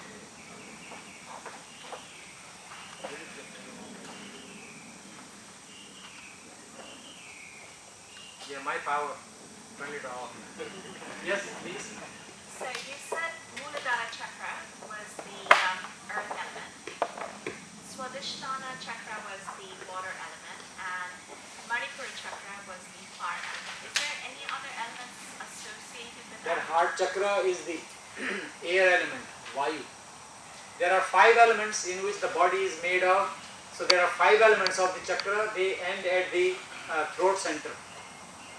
What is third? What's the element? of that? Sky, ether. And then there are no elements because the Agya chakra, third eye, and they are higher chakras. They are free from the elements. You then cross the field of the elements. You are moving into the subtle aspect of your being by entering here and all the way to the Agya chakra. And what's the importance of the symbols, when we are trying to visualize the The symbols? importance of the symbol is the formation of each chakra, how these chakras look, what are the components are there, all other the energy field and all that. So all energy field, all the components are made in the diagram in which the energy of that chakra moves. So these are the symbol of that energy field. Just like yantra. What is yantra means? The yantra is the abstract form of the mantra, how mantra moves. So if you were to make a diagram of a mantra, you come up with the yantra. Similarly, how each chakra, their energy field, their colors, their deities, their mantras, how they move, they come up with their diagram. And also diagram are there so that you can concentrate and dwell on the chakra within that diagram and meditate to align and to open and to streamline of the chakras. So that's where the mandala. Yeah, the mandala. Yeah, mandala is like a personified. These are the more abstract form of the mantra. That's why there are mantras. There are many. There are colors, the deities, the syllables, and so on. That's why in Sanskrit literature, all these syllables that we read in English A to Z, these are alphabets, but in Sanskrit they are not alphabets. All of them are mantra from A to Z. In Sanskrit, the first word is A, the last one is Ha. So in Sanskrit, the word for I am is Aham.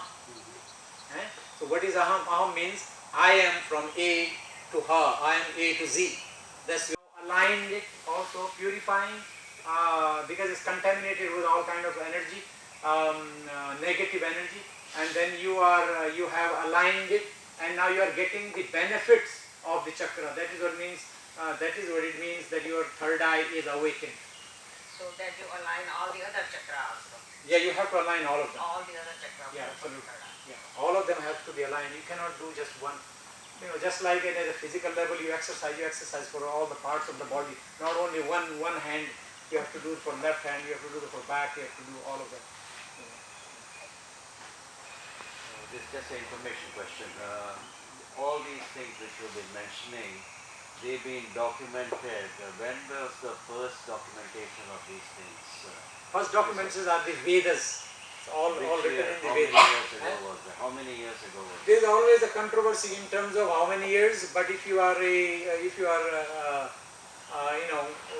like myself, we just simply say thousands of years. There is no set numbers. Means long time. Yes, all the source is the Vedas. Veda means to know. What to know? Know yourself. So all the knowledge is gathered in the textbook known as the Vedas. And that's why the word is Veda, to know. Know yourself. Yesterday I said, if I were to explore the universe out there, I will get lost. So, but I need to go into my individual universe, because both universes are identical. Yat pinde tat brahmande. So all that is, the source is Vedas. And then from the source, the Vedas and Upanishads came, more philosophical explanation. And then from the Upanishads, then a specific text came like Yoga Sutras for yoga, all these philosophy. For Tantra, there are Tantra texts. And like for Ayurveda, there are Ayurveda texts. Even though Ayurveda source is the Vedas, Atharvaveda is the Veda for Ayurveda, so and so forth. Then a specific, just like in modern science, in modern medical science. There is an aspect, even though all is a medical science, but one is a orthopedic, one is heart surgeon, one is this, one is that, but overall is all medical science. Similar. The source is the Vedas and their specific textbook. Like for yoga, Yoga Sutra, the Patanjali, so and so forth. There's so much to share. 2 days, I'm going from here to here to there. Maybe I'm confusing you, but there's nothing I can do. I'm trying my best not to confuse you, and at the same time I'm trying my best to give you a correct, authentic information so that you can utilize to optimize your practice and have a good, solid practice, not a fake practice. That's my aim, and that's what the Guru has told me, that you don't teach anything which you don't practice and which you do not know. You only share what you know and what you practice. So a lot of things I speak from my own practice, a lot of things what my master has said, and a lot of things what I have studied. So all combined together. Yes.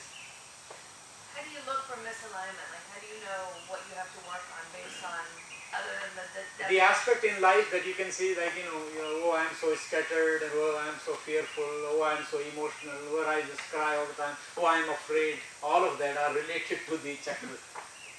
Yeah. All the aspects that you live in your life and you have shortcomings and so on, or the good qualities, they are all from the chakras. Because chakras are the plug-in vortex.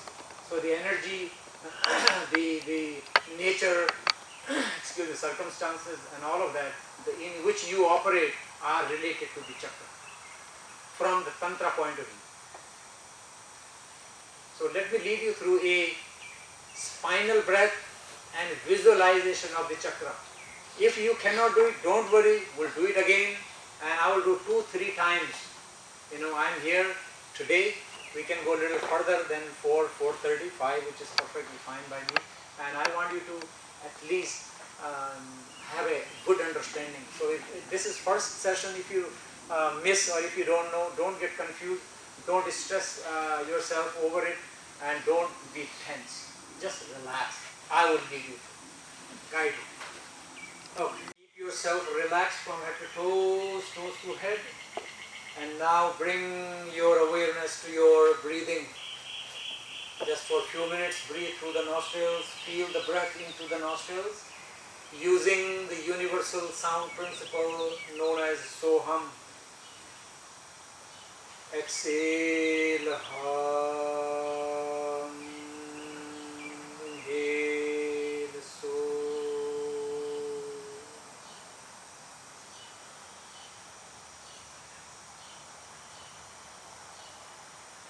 Let go of all of your concerns, issues or matters. Sit here with a free mind where you only watch the breath.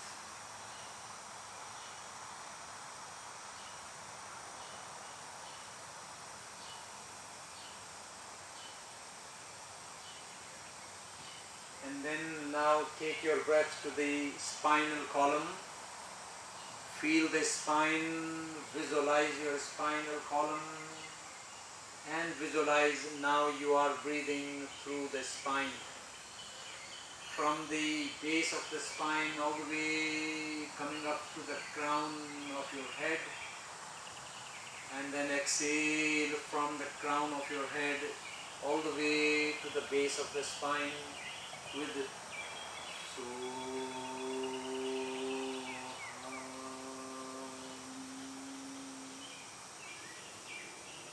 Inhale, So. Exhale.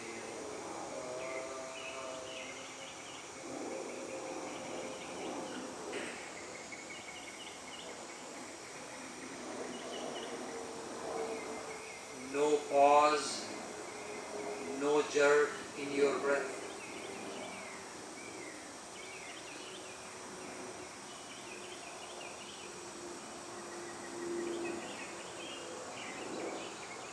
Create a continuous, unbroken flow of Soham. breathing through the spinal column, from the base of the spine to the crown of your head, from the crown of your head to the base of your spine.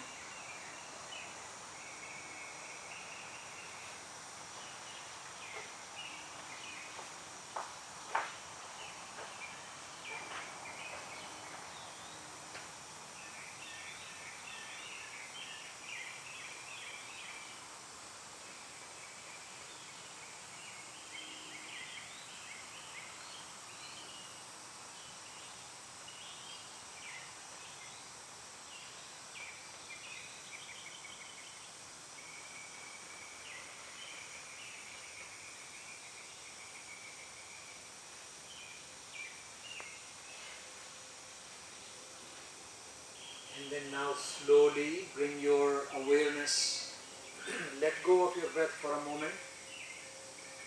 Let your breath flow by itself through the spine.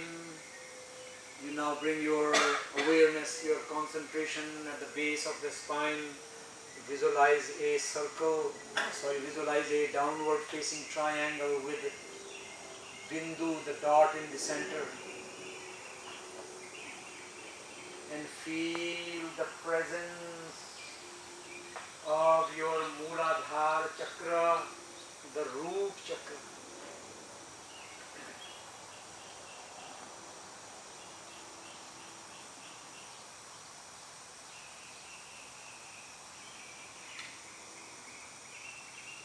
Then moving from Mooladhara, coming to Swadhisthana chakra with a circle and Bindu, the dot in the center, a blue color dot.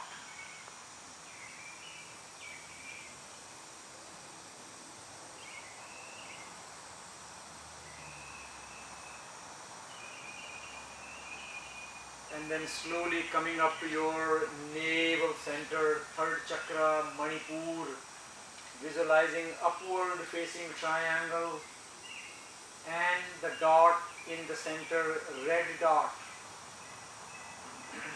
Hold your concentration on the visualization of the Manipur chakra, the triangle with the red dot. Abdominal breath is a little bit different than diaphragm, or diaphragm is a little bit higher than the abdomen. So try not to push your stomach or your diaphragm or your abdomen. Simply bring your awareness and watch the movement. Don't try to allow your stomach to really push, come forward or really contract. If you do that, then you will end up with a habit of doing that all the time. And when you do that, you won't be relaxed. So that's why I'm refraining, emphasizing more on that aspect of paying attention too much. Just simply breathe and know that you are breathing from diaphragm. And to practice it, the crocodile posture is very good, where you lie down on your stomach, your feet are apart, your hands are folded, your head resting on the rest, and then you breathe. Because your chest is slightly elevated, and then you can see the movement when your stomach expands when you inhale and it contracts in when you exhale. So that you are using all of your lungs, and lungs will be more strong if you use them. If you don't use your lungs, slowly they get weak. You will get. So I'm going to come to the introducing you the Bij mantra, the seed mantra of every chakra. So what you would do when you are staying on any chakra and visualizing the form, such as whether triangle or bindu or this circle, while you are visualizing, by staying there, concentrating on the visualization, in your mind you are repeating the sound Bij mantra.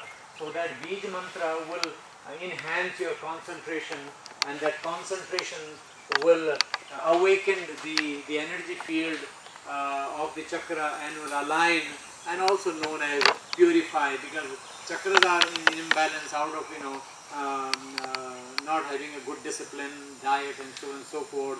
we don't even sleep well. Swamiji used to say people don't sleep well because they don't lie well on their bed.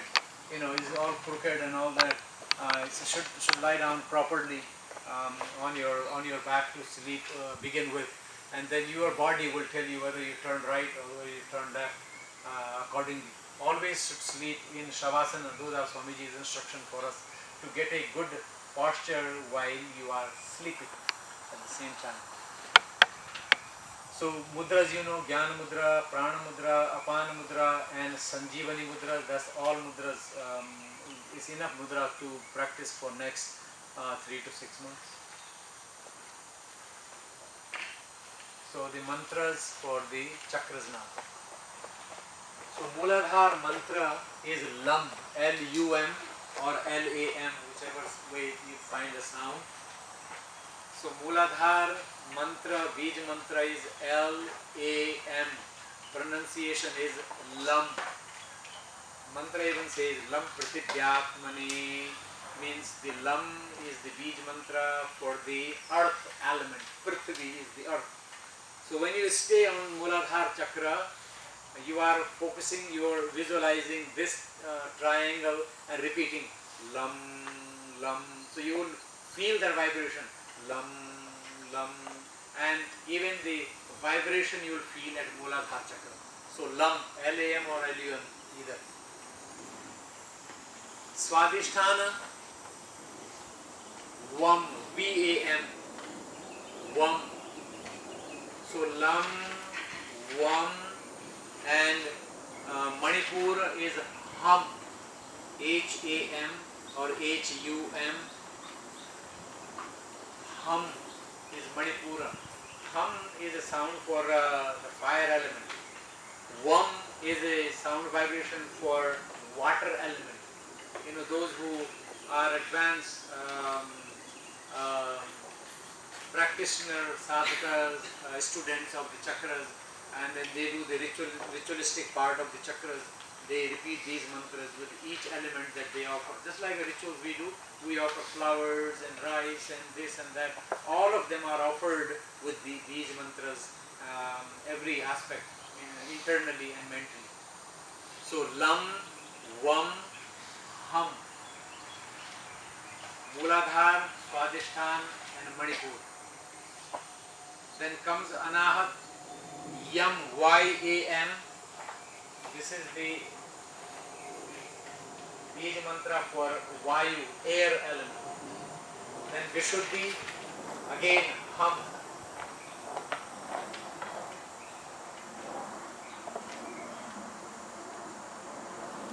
Some places, some texts also say different Bij mantra for Manipura.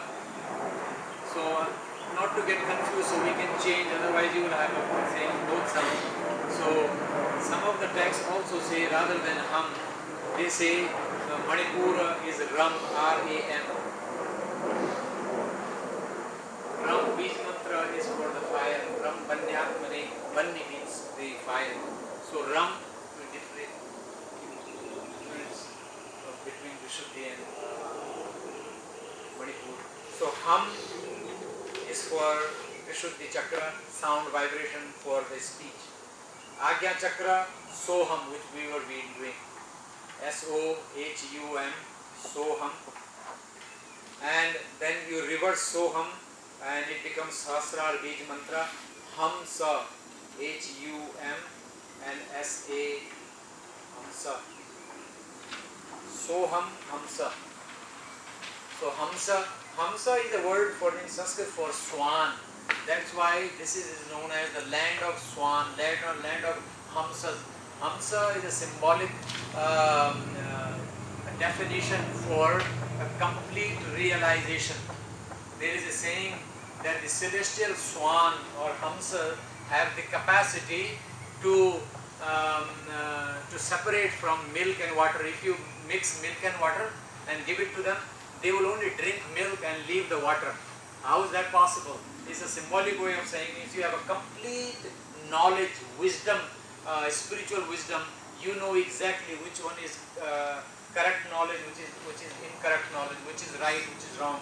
That's why that Bij mantra is given. Hamsa, you enter into that land of complete wisdom, land of Hamsa at Sahasrara.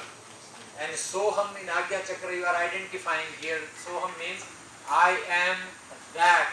So that is Aham means I am. So identifying yourself with that interior spiritual divine wisdom at third eye. So Bij Mantra becomes Soham. And all other are related with the five elements. Ham, Vishuddhi, Yam, heart center, Ham, throat center, Lam, Muladhar, which is root chakra, and Vam is Swadhisthana, and Ram, Manipur. So I will lead you again through this practice of the chakras, and will ask you to just hold your concentration, stay, and while you are staying, you are repeating Lam. If you are in Muladhar, Lam, Lam, Lam, mentally in your mind, not using the vocal cord, not moving your lips and not moving your tongue. So you engage the mental faculty, you are reciting in the mind, by the mind, and to the mind at the same time.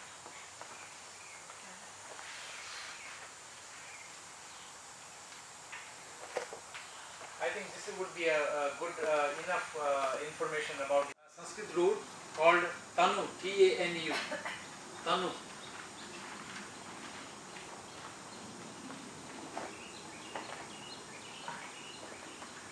Tanu means expansion. So Tantra is a science of expansion of your consciousness.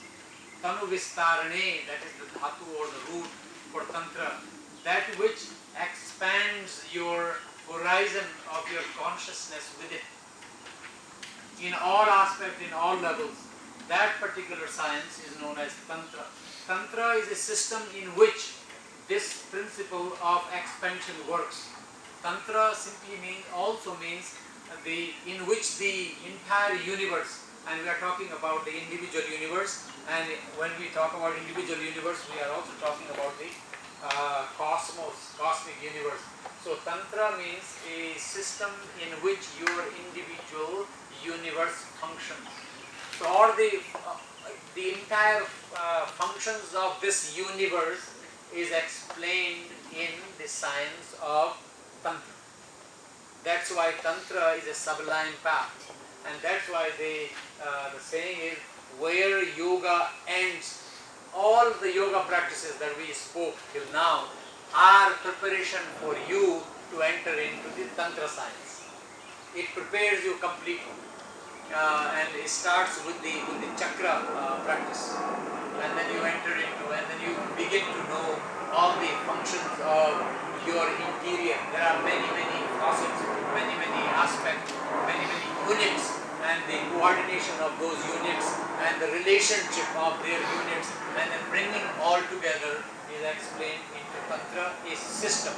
Tantra means, like we say, Prajatantra, right? Is that word? Prajatantra. Tantra means a system in which you understand the functions of ABC or XY. So Tantra has three aspects that we must understand and again the root is Tanu, that means expansion. Tanu Vistarane, Vistar, expansion, expanding.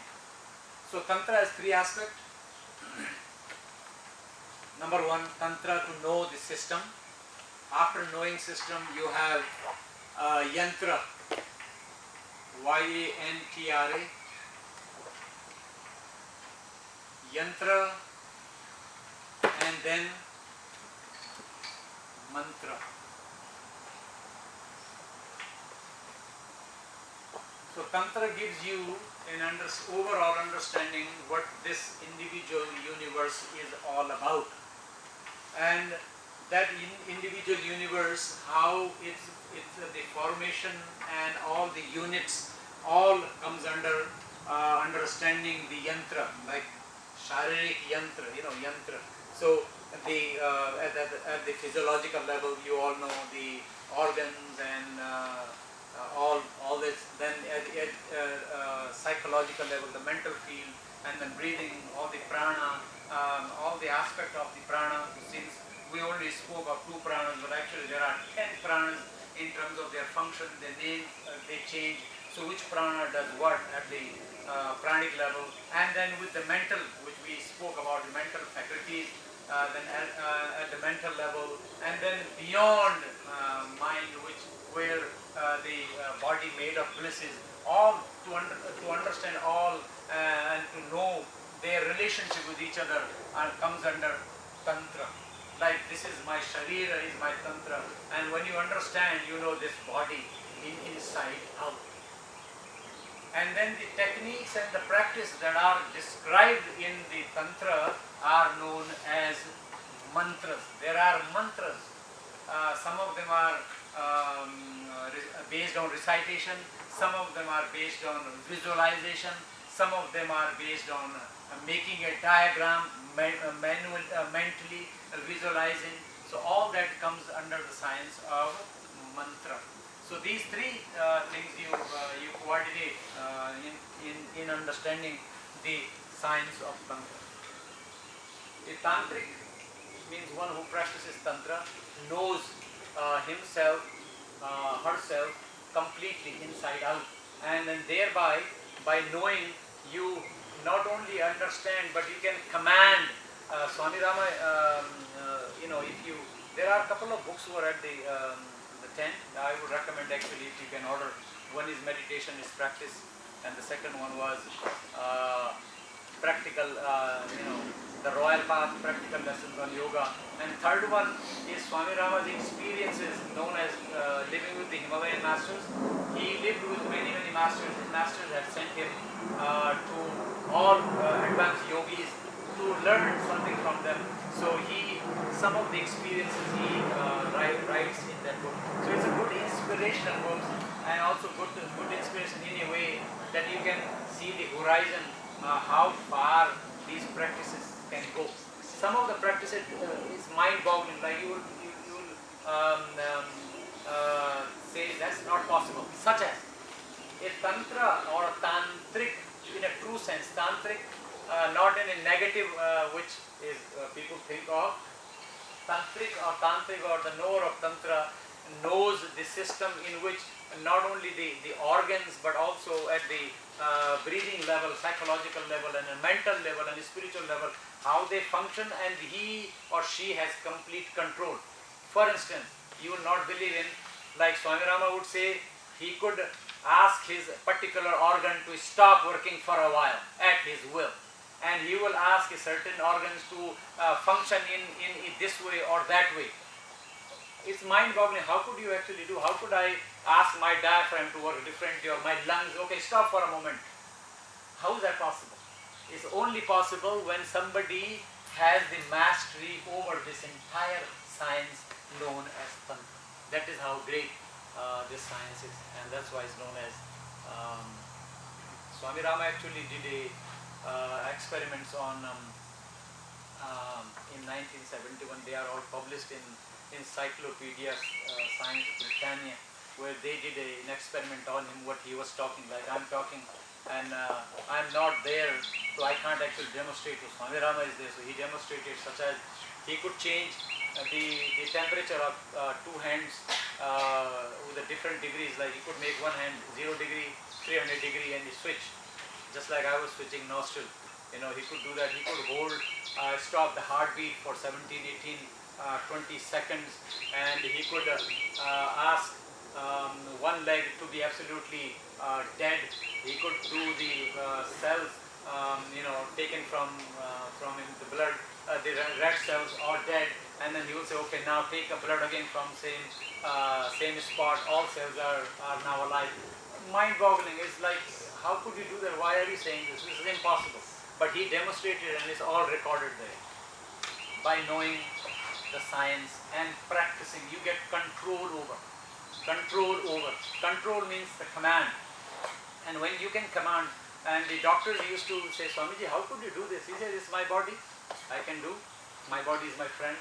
Such as sleep, you get control over your sleep. What does that really mean?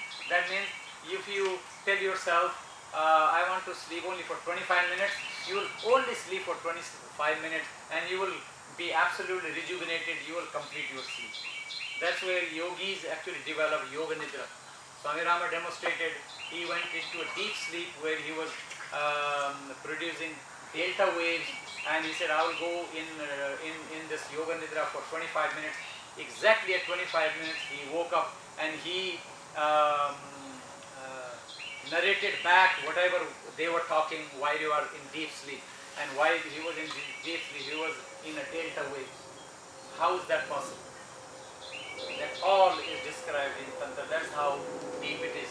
Knowing your interior system is Tantra. And that Tantra makes you to know this yantra, inside out, interior and exterior. Okay. And all practices are known. Mantra, it's not only simply saying mantra like Gayatri mantra and all that, but mantra has many fold meaning. Sometimes you are making manually a diagram and you are repeating certain sound as you are making a certain diagram, and then you are visualizing a diagram. All of that comes under the mantra, which we did little bit, circle, bindu, and the triangle, and so on. And then it starts with the recitation of the Bij mantra like Lam, Vam, Ram, and all of that. Then you begin to feel. So Tantra means, again, you become the boss of yourself, and boss in a way that you can ask yourself and yourself will do, which is impossible task for us, those who have not experienced it, those who have not heard it, have not seen it. Just like, stopping this temperature back and forth, or one side of the leg, or you could have a poke with a knife and no blood. Actually, there is another incident Swamiji did in Chicago, which also mind-boggling. I wasn't there, but I heard. The story goes that he was going for a lecture in a hotel in the evening. Unfortunately, the car that he was in got into accident, and there were a few other cars in front with him as well, people from center. So he said, okay, you guys take care of, police came, whatever needs to be done, I will go. And then he went. Lecture was 7:30 to 9, usual time. Then he came back after the lecture, and nobody knew what he was about to do. So he sat down, and then he pulls his pants, and then he showed that there is a slash that he got in the accident, and he looks at that slash, and he says, literally says, blood, now you can come. And blood started flowing. And he said, I stopped blood. I told my blood not to come because I have to lecture, so therefore stay there. It's like a fairy stories. But that happened, a lot of people witnessed, and it's only when you know this Tantra system in which the universe functions. Like, we read stories, many in India, you can bring rain, you can bring sun, you can change this, you can change that, and so forth. So all of them are great yogis. Those who are at that level, they all are tantric. Tantric again means those who have complete mastery over the universe. And the universe means over themselves, not only at the physical level, but also psychological level, and also at the spiritual level. Like, if you know the story of Shankaracharya, he left his body, he entered into a body of a king, and he kept his body with the disciples for 3 months. He said, keep the body, I will come back. How is that possible? He leaves the body is there, physical body. He enters into the body of the king for 3 months. For cutting short, long story short, and he was there, and then he leaves that king's body and comes back into his body. How? Here, when person dies, nobody can bring it back into life, but yogis do, through the science of Tantra. That is how pure and highly regarded science this is. Shankaracharya stories will be available in Google. You can read these Shankaracharya leaving the body for a reason to a king and so and so. This entire process is actually known, you can actually Google, known as Par Kaya Pravesh.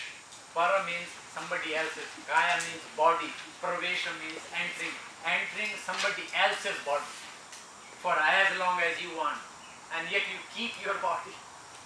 To me it's fascinating at the moment, and it inspires me to know, it inspires me to practice. If not today, day after tomorrow, if not in this lifetime, maybe some other lifetime, may I will reach to that level. So this is inspirational to me rather than simply questioning, oh, I don't think it's possible. Because I have read, I have seen, and I lived with Swami Rama, so I know what I'm talking about. So all comes under Tantra. Here we can just do, you can change your nostril flow, you can make your breath long. So those things are a vital proof that it works. Like in Bhagavad Gita, in Bhagavad Gita there is a word for Arjun, Krishna uses Budakesha. Budakesh in Bharata. Budakesh means the one who is a master of sleep. Budakesh. Master of sleep means you don't have to sleep if you don't have time, or if you want to sleep, you can complete your entire sleep within 2 seconds or 5 seconds. That person is known as Budakesh, master of sleep. How could you do that? Here doctors say you have to have 8 hours of sleep. Oh, if you don't have 8 hours sleep, this will happen, and that happens because we are not capable enough to maintain what is being taught in the science of Tantra. So that's what it is. Control over sleep, control over your hunger, control over your thirst, and yet the body doesn't deteriorate. All the, at a physical level, your vitamins, the blood pressures and this and glucose, everything is intact, and yet you are doing wonders with the body. So that's all comes under the science of Tantra. So Tantra begins with the chakra practice. Aligning the chakra, purifying the chakra. With the chakra there is a special practice. That's why I wanted you to know the Bij mantra known as Bhuta Shuddhi. B-H-U-T-A, Bhuta, and Shuddhi. S-U-D-D-H-I. Yeah, you were asking questions, sorry. I was just wondering if Tantra is the same concept as quantum physics, where they leave the body, be able to go elsewhere and come back. There's a lot of teaching from that. Yeah, quantum physics a little bit, but Tantra goes a little more, much better than that. Yeah. Yes, sir. Yeah, you mentioned various ways of controlling your body and so on. How does fasting help the body? There is a lot of talk about fasting these days. I don't need to explain. The fasting is very well. We were talking about Ayurveda. Ayurveda speaks great deal of fasting, but now people know about that fasting. What's the word? Intermittent fasting. Yeah. How does that fasting work? No. How is this does fasting help control your body along with yoga, meditation? First of all, at the basic level, your organs and your body gets some rest because it's working 24 hours. So when you are not eating, the organs and all that are at rest. And then also the another factor, the hormones known as insulin, then you are not spiking and insulin is not going haywire. So you maintain a certain level of insulin. So those are the first basic level of benefits of fasting. And then it goes further. Then the organs are stimulated. Organs are more purified. And then all this the cleansing starts happening at the cellular level because the energy, your body takes the energy from that is stored, fat and so forth. And so then you move further with it. And also mind receives a certain energy that when the body is without food, you are more energetic, your breath is more sharp and more relaxed. So whenever you do fasting, you think you are more alert and your breath is much deeper. So that is where little bit regular fast does help, and not undermining understanding your age, the body, and all of that. And then also what you eat, you need to really take under consideration that you eat a balanced meal whenever you eat. So it's not like according to Bhagavad Gita or according to the philosophy of yoga and Tantra, you are not eating just because you are hungry. Philosophically, we are eating to please the Vishwatma. So you eat for that, wish to please that Atman that you have inside. So you don't want to feed your Atman with all the junks and whatever you want. So there is a want and there is a need. So all of that you take under consideration, and that's where you can fit your fasting principle in. So that's how and why it helps. And sorrow. Mantra is that particular science based on sound vibration principle. Syllables or the words are put together in such a way, by reciting you create the certain vibration that which tra liberates the mind. In Sanskrit, the definition of mantra, mananat trayate iti mantra. Mananat means by constant recitation, by constant remembrance, mananat, in the mind, by the mind, trayate, that which liberates the mind. Mind has limitations. Mind is not unlimited because we are like a time and all of these factors are in the mind. So mind is limited, mind has all pain, suffering, mind has misery, mind has memories, all of that, that which liberates the mind, and mind becomes one with the Brahman. There is a cosmic mind, there is an individual mind.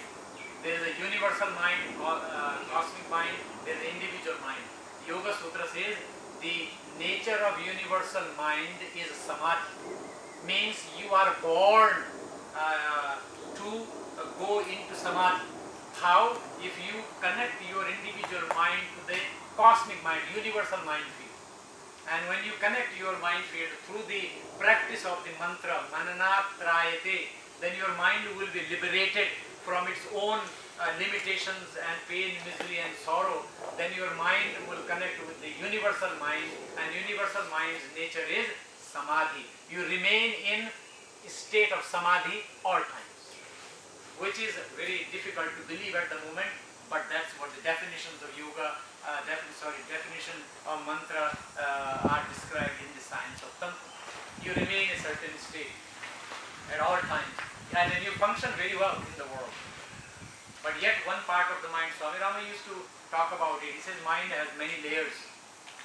And when you have mastery over that mind, you can do 25 things at the same time, because one layer is doing this, the other layer is doing that, other layer functioning in the world, one layer is meditating, other layer is in samadhi, which is absolutely mind-boggling. But mind comes in layers, just like ocean. Ocean has a depth. On top is the waves and so on, and you keep going down with the layers of the mind by undertaking the practice of the mantras, starting with bija, seed mantra, and so forth. Then you really understand mananat trayate iti mantra, mantra that which liberates the mind from all its limitations, pain, misery and sorrow, and brings mind to one pointed and connects mind eventually or finally to the universal mind field. Sarvabhaumah manas swabhavah samadhi, Yoga Sutra means the universal nature of the mind is samadhi. That is the nature of the mind, but we are not in samadhi. We don't even know what samadhi is, because we have moved away from our true nature. We are actually living with the superficial nature, and we think this is my nature. Our nature is totally based on emotions and personality based, and personality is based on all the association that we have created over the years since we were born, and all the emotions. That's why we talk about emotional purification, and like fasting is one tiny part of that emotional purification, and so and so.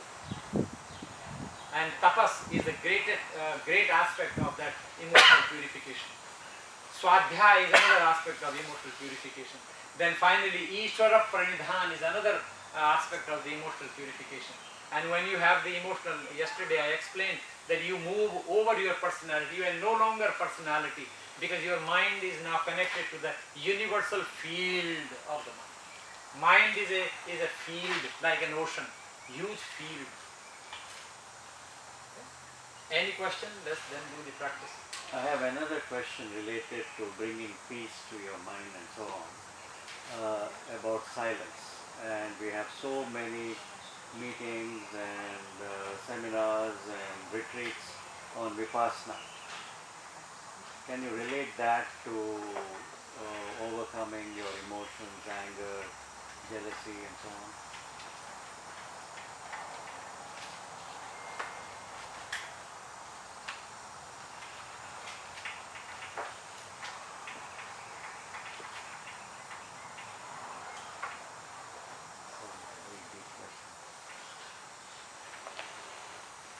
When you undertake a practice of meditation using the science of mantra, that which liberates the mind field from its own limitations, pain, misery and sorrow, and then therefore this state of mind where it is derived from that which connects to the universal mind field, and that state is known as mauna. M-A-U-N-A, silence. All mantras, all meditation and mind itself is derived from the state of silence. Silence, mauna means when mind, mauna, mana, manas, mantra, and Swamiji even used to also say medicine. He said medicine is also part of this whole system. He will talk like that. So mauna, which is silence. Mauna means a state of mind that no longer is agitated, no longer frustrated, and it's absolutely satisfied into its own existence, and no longer moves anywhere and sits into its own existence. That state of mind is known as mauna or silence. And then of course there are levels of silence. If you and I were to practice silence, our practice of silence will begin with absence of speech. You will start not talking, So it begins from grade 1, grade 2. But final silence is you reach to mauna, where mind itself becomes absolutely silent. And becomes silent means mind has merged into its own origin. So everything else comes from silence, goes back to silence. Like mantra comes from silence, and the tendency of mantra takes you to the source of silence, where your mind connects to the universal mind field. So that's where you can reach the state of mona without practicing actual silence. Absolutely, that's what Swamiji says. The silence is not the absence of speech, because if you quit talking, you will talk in your mind. Exactly. So silence is a state of mind which is absolutely relaxed. No more chatting, nothing. It reaches into its own core, where it comes from. And you can practice it by these, and you still can talk. Swamiji used to give a workshop. What you asked actually came from there. His title of his workshop used to be, he's given many countries. He said, speak only when in silence. Eat only when fasting. Meditate only when running. That used to be the title of this. So speak only when in silence means your mind is a state of absolute peace and harmony in its own core, and you are simply using the speech organs to communicate, yet you are in silence. Mauna. Because mauna takes place in mind. And fasting only, eat only when fasting, means you only eat to survive or to give yourself energy, not simply eating just because you are hungry, or not just because you want to fill your stomach. That's what. Eat only when in silence, when fasting. And then there are meaning of fasting as well. It's not quitting the food and then therefore you call it fasting. That's not it. It's the relationship that you develop with the food. So you speak to the food, a meal that you are eating. It's a communication, even the communication of cooking. So it starts from cooking, sitting, eating, and realizing that you are full. So being full is not keep eating till you feel full, but eating less and feeling full is the meaning of that fasting. So one can eat every day, and yet you can claim that I fast if you eat from that philosophy. There is a story, just a small piece of a story. I don't know where it comes from. The story is there was a great sage Swami lived in one kingdom. So the queen, she was about to deliver, she was pregnant, about to deliver the baby. She went to the sage to take the blessings for the baby and for herself and so on. So she made all the good food and took the food to the sage and served and fed him. And when she was leaving with all the blessings, they had to cross the river. And then she said, okay, I'm waiting for my boat to cross. So says, you don't need to wait for the boat, you just simply cross the river. How do you cross? And then he said, you need to do the Suchakriya, a certain practice. She said, what is the Suchakriya? And he said, Suchakriya is when you go to the river, stand in the river and say that with all my devotion and all my bhakti that I served this Swamiji and I received blessings, who has not eaten for last 3 years? And she said, who has not eaten? I just fed you. She was absolutely confused. And then finally, he said, no, just do that. So she said it, and the river gives the way for her to walk. So feeding means eating can also be like fasting if you are at that level. Then the philosophy is, who eats? Body, not the mind, not the atma. It goes on and on. So that's what I'm talking about, this Mauna. And all this science is written in the name of Tantra.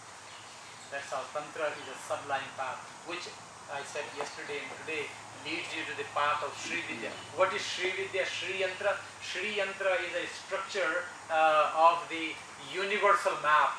How there are triangles. Each triangle represents a certain aspect of the universe, and each triangle is connected to the next triangle. And how each triangle is connected to the next triangle, it is a functions of the universe, nature of the universe, Shaktis in the universe, and so forth, are known as the yantra of the universe as Sri Yantra. Shri then means the Shakti that governs the universe. That is the Shri. So and so. Correct? Any question before we go into the practice?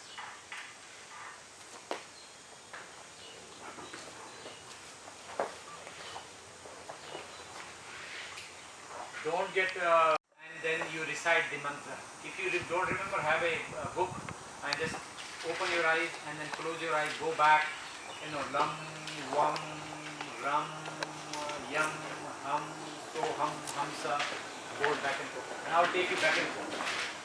At this time I want you to use Sanjeevani Mudra. This is the mudra. And sit on the cushion so that you ease off the effort to keep your back straight. And Sanjeevani Mudra you practice, you apply, head, neck and trunk straight, and let me lead you through the chakra meditation or chakra sadhana, the foundational practice of Tantra science.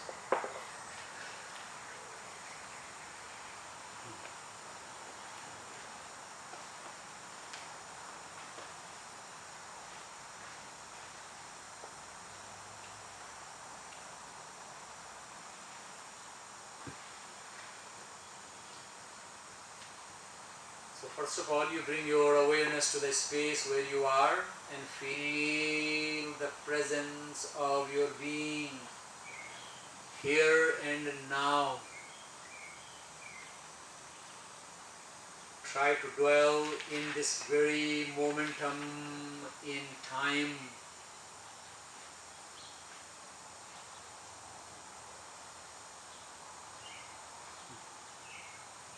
And then slowly bring the awareness of breath, awareness of the spinal column, and begin to breathe through the spinal column.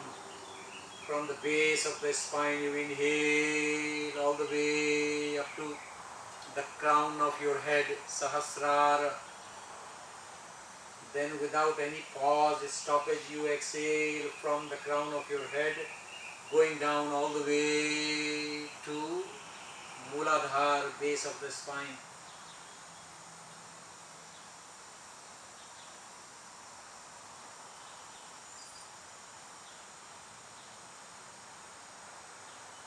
Keep your forehead relaxed, shoulders relaxed, and your spine and the abdomen area relaxed.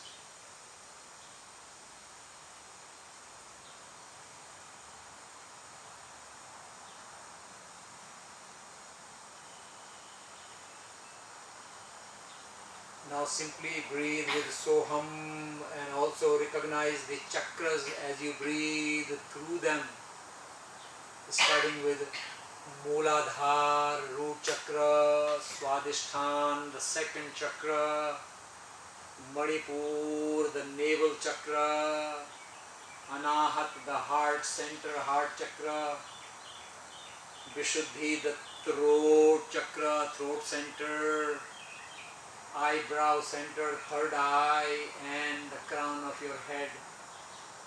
Then exhale, crown of your head, Sahasrar to Agnya to Vishuddhi, and go all the way to root chakra. Visualizing their diagram, the circle or the triangle along with the jyoti, the flame, or the dot in the center.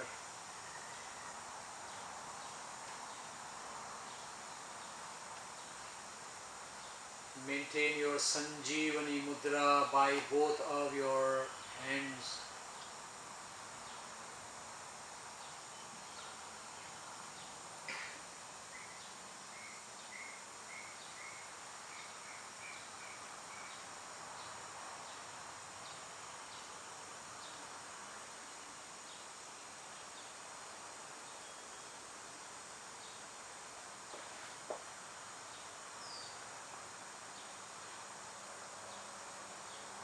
Then let go of your breath awareness for a moment, and you now come to root chakra, Mooladhara chakra. Visualize a triangle downward, and the bindu, the dot in the center. Hold your concentration, stay in Mooladhara and begin to recite seed mantra. Lam, lam. Mentally feel the vibration of lam in your root chakra.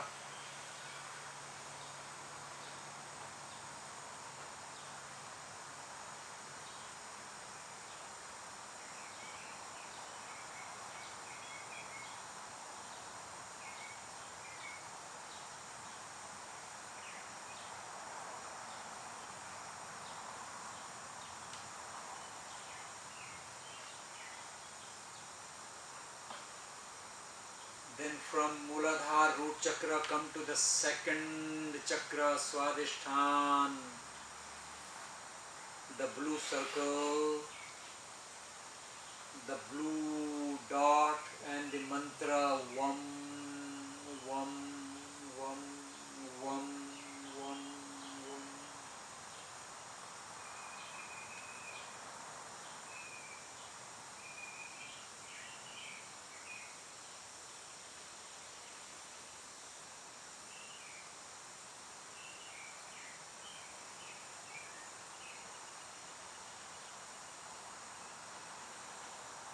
Then you now come to your Manipur, navel chakra, upward facing triangle with a red dot in the center.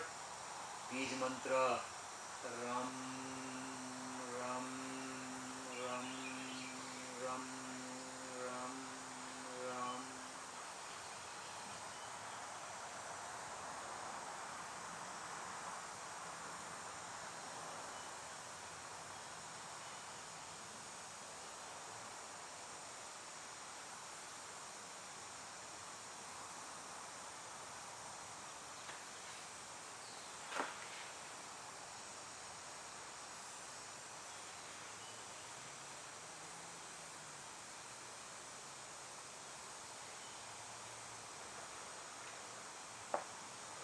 Remain in your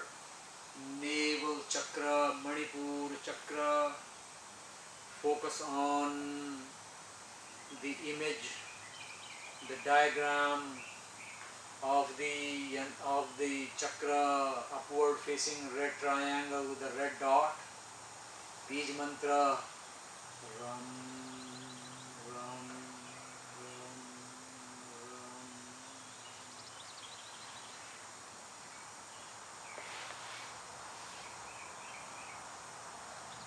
And then slowly now come to your heart center. Again the triangle and the flame. Bij mantra yam, yam, yam, yam, yam.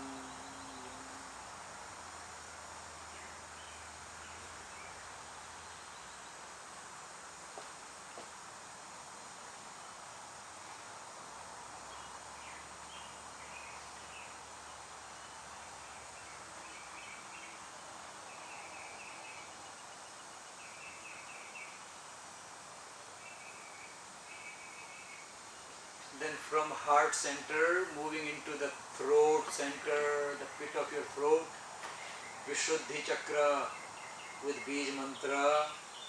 Hum, hum, hum, hum, hum.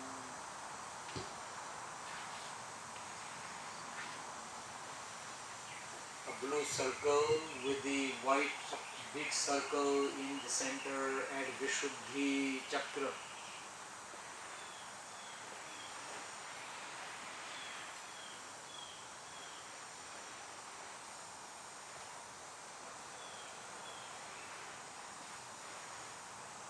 Then now enter into your Agya chakra, the chakra of third eye, center between the eyebrows with a white triangle, upward facing with the white flame. Bij mantra. Soham, soham, soham, soham, soham.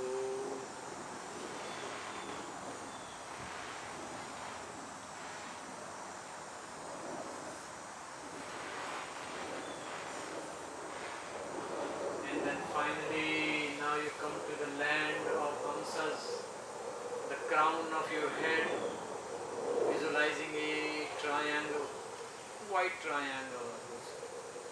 Bij mantra. Hamsa, Hamsa, Hamsa.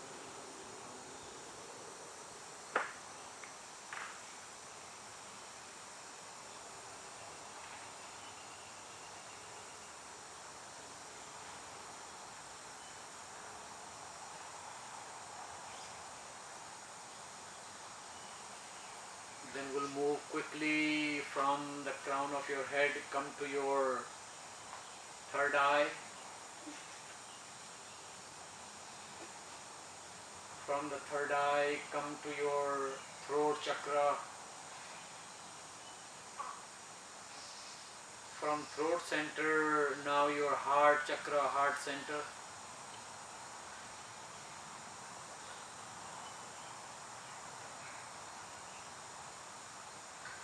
And then come to your navel chakra, navel center.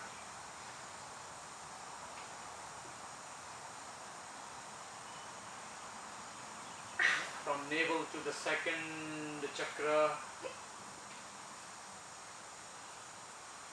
And then finally the root chakra with the sound lam, lam.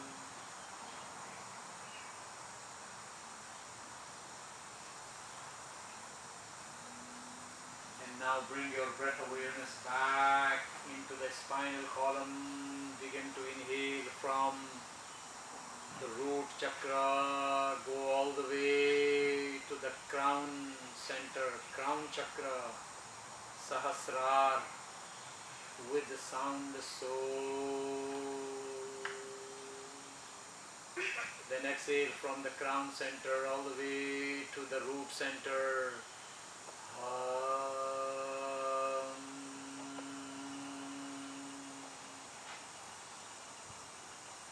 Inhale the sound so. recognize, acknowledge each chakra with its formation. Exhale, hum.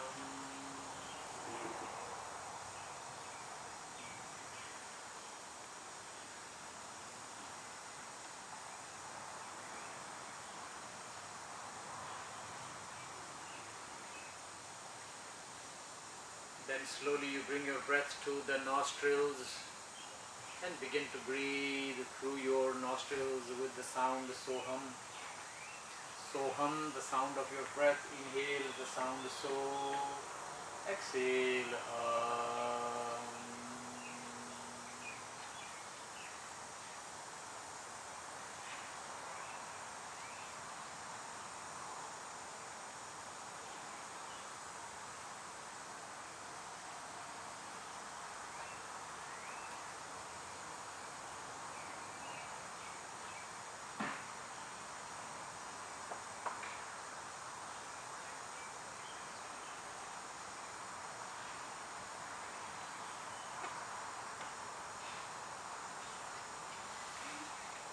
Maintain the breath, maintain the posture in which you are sitting, so relaxed and comfortable, and then slowly, gently open your eyes. Hari Om.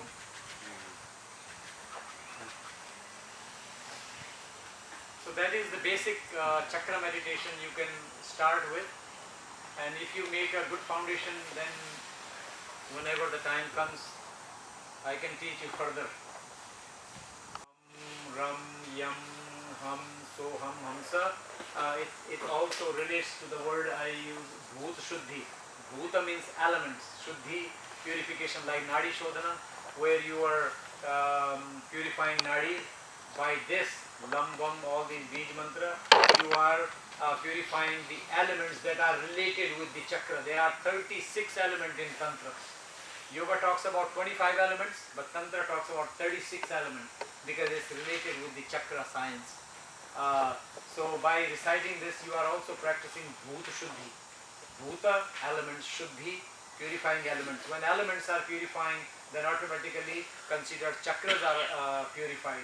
And then chakra purified also means chakra are aligning with each other. They cohesively begin to speak to each other.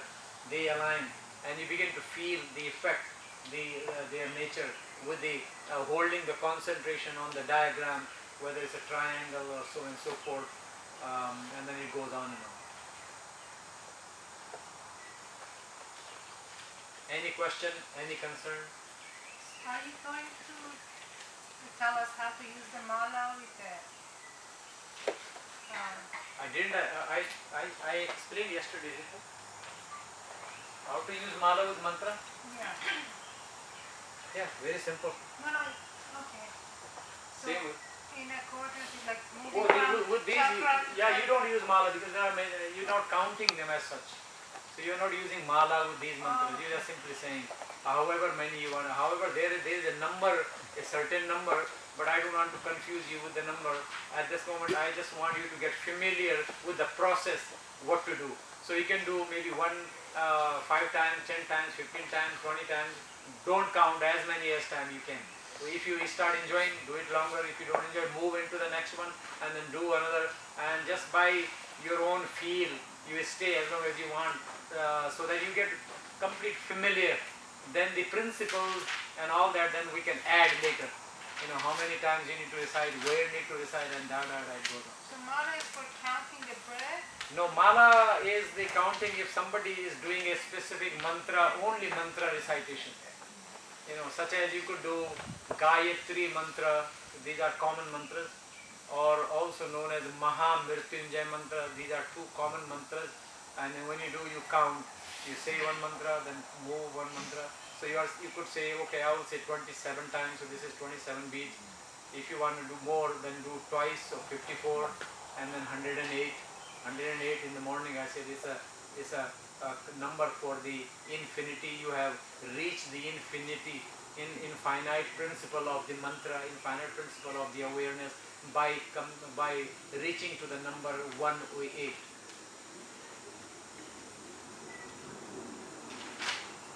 There's only one mala left. Who wants this? There's a new.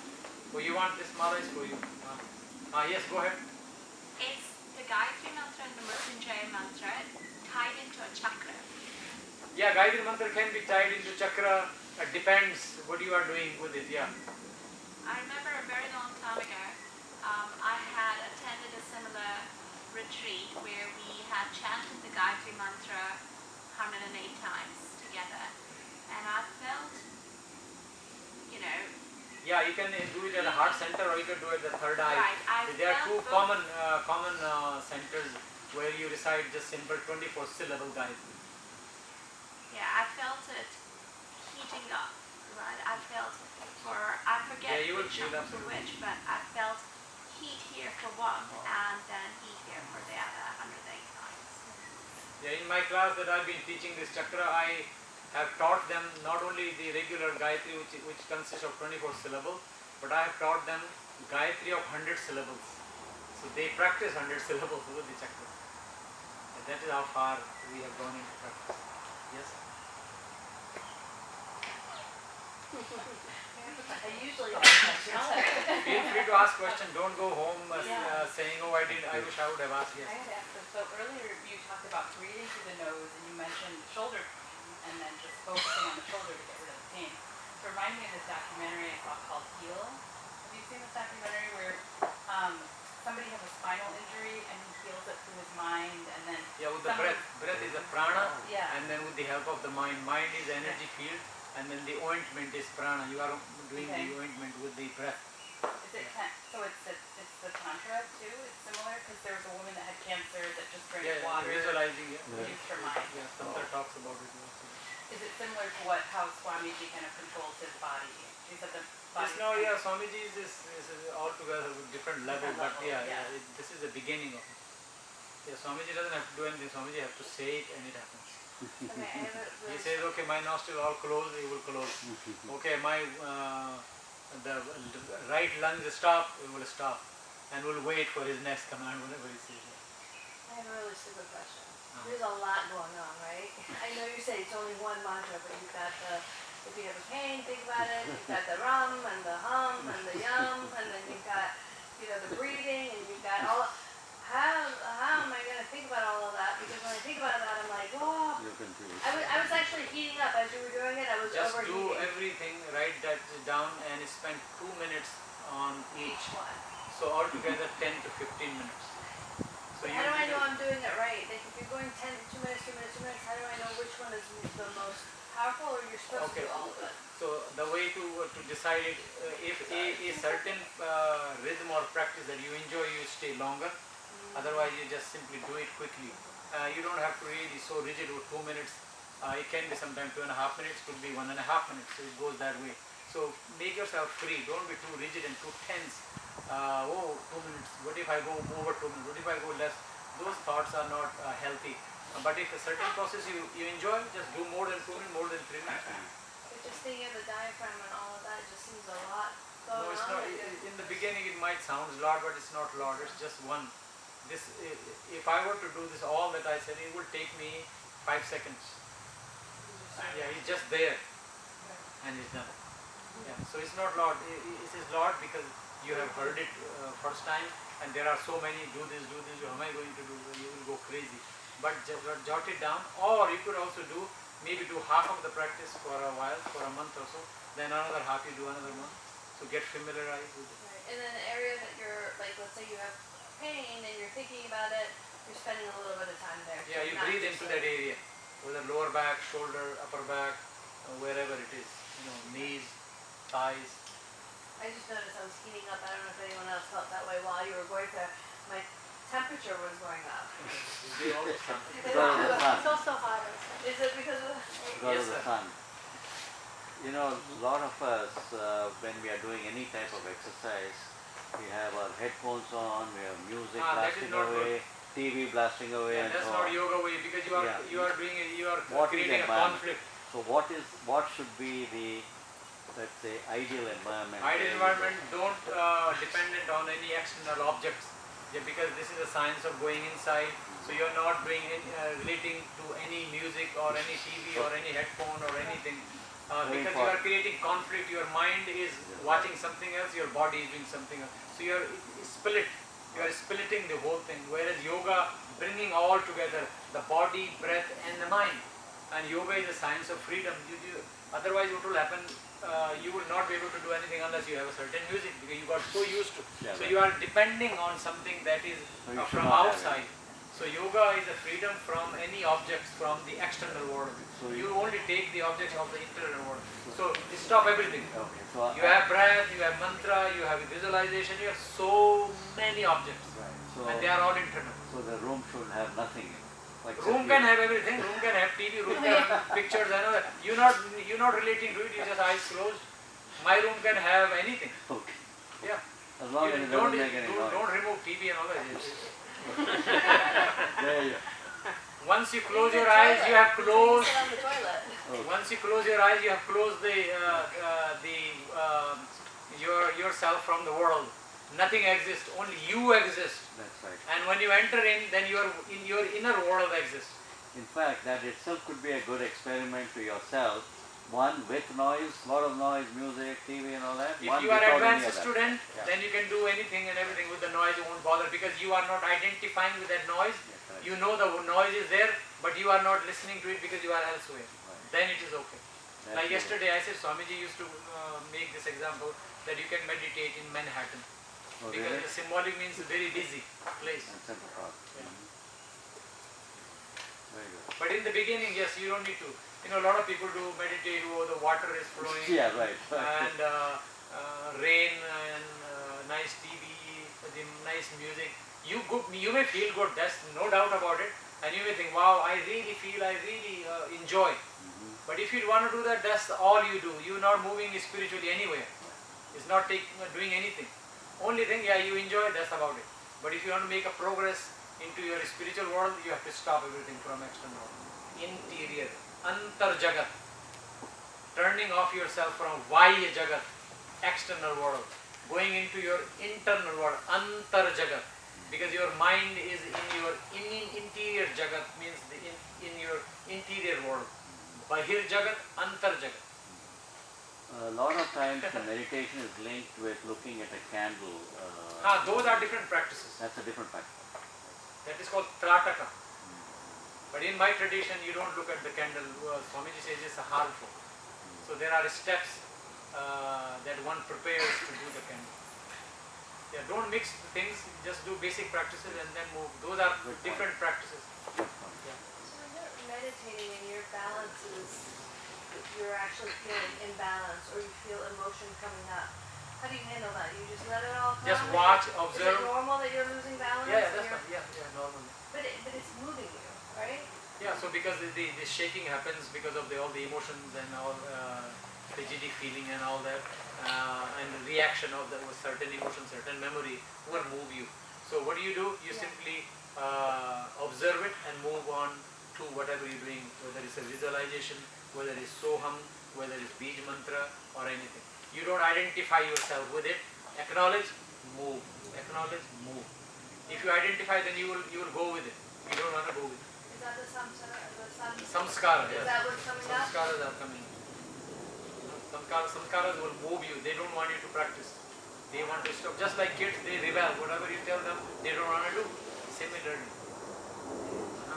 Yes. Can we meditate with the eyes open? You can meditate with eyes open, yeah.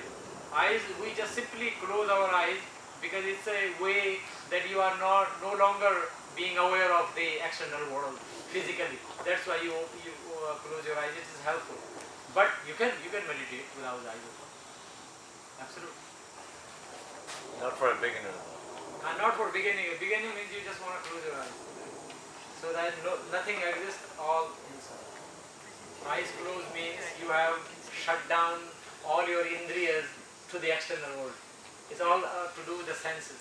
Just as in relation to your question, because sometimes when you close your eyes, you do try to attend to lose balance. That is possible. That's why you do a little bit of exercise, joints and glands. And if you do nadi shodhana, balance will come back. You know, in the United States, Alter now nostril that- breathing Yeah, I is the answer for And you. it's a- we I notice a lot of meditative practices now, it's called walking meditation, where they have their eyes open and they're walking. I don't know if These days they that's do a lot of things. There is a goat meditation. So you meditate with goats. Goats, yes. There is another one called, another one, you believe it or not, it's called wine meditation. They have a small glasses, so they go into the posture and they take a sip, come back. And what about laughing That's meditation? better than Yes. Yeah. I have something to say about these 2 days, that I'm interested in numerology recently, and there is a guy, the inventor Nikola Tesla. He said that if you only knew the magnificence of 369, then you will have the key to the universe. Wow. Since yesterday, I was just counting all the numbers that we are seeing, even the breath that we are taking in a day. They are all 6, 3, 9. That's so interesting for me to realize that. Yeah, our Swamiji used to have an email address that name and then 369 at yahoo.com. When you Yeah, When you those numbers are mysterious numbers. recite bija sound, like is there like the rhythm should be like the way you pronounce it, or sometimes like I think like I You felt can like it's pronounce your way. spontaneous, like Yeah, that's coming fine. in a different rhythm. Yeah, Is it okay? Yeah, absolutely. Okay. Yeah, you don't have to rely on my voice. But I'm reciting in a traditional way. This is a traditional way of reciting, but you can make your own as long as the sound is correct. And I'm Hindi speaker, so I will certainly will recite different than you. No, Obviously. I mean like the rhythm, like it's Yeah, faster yeah, and yeah, kind yeah. of has like the Yeah, change in you can do it. whichever way, faster or slow. Yeah, when you do with the mind, the speed automatically becomes faster, because mind can do things many times faster than speech. Then it would affect the vibration, right? So like depending how you pronounce Even in it, the mind, like the then vibration. the vibration becomes subtler, subtle vibrations. Mind can recite in 1 minute many hundred times. Yes.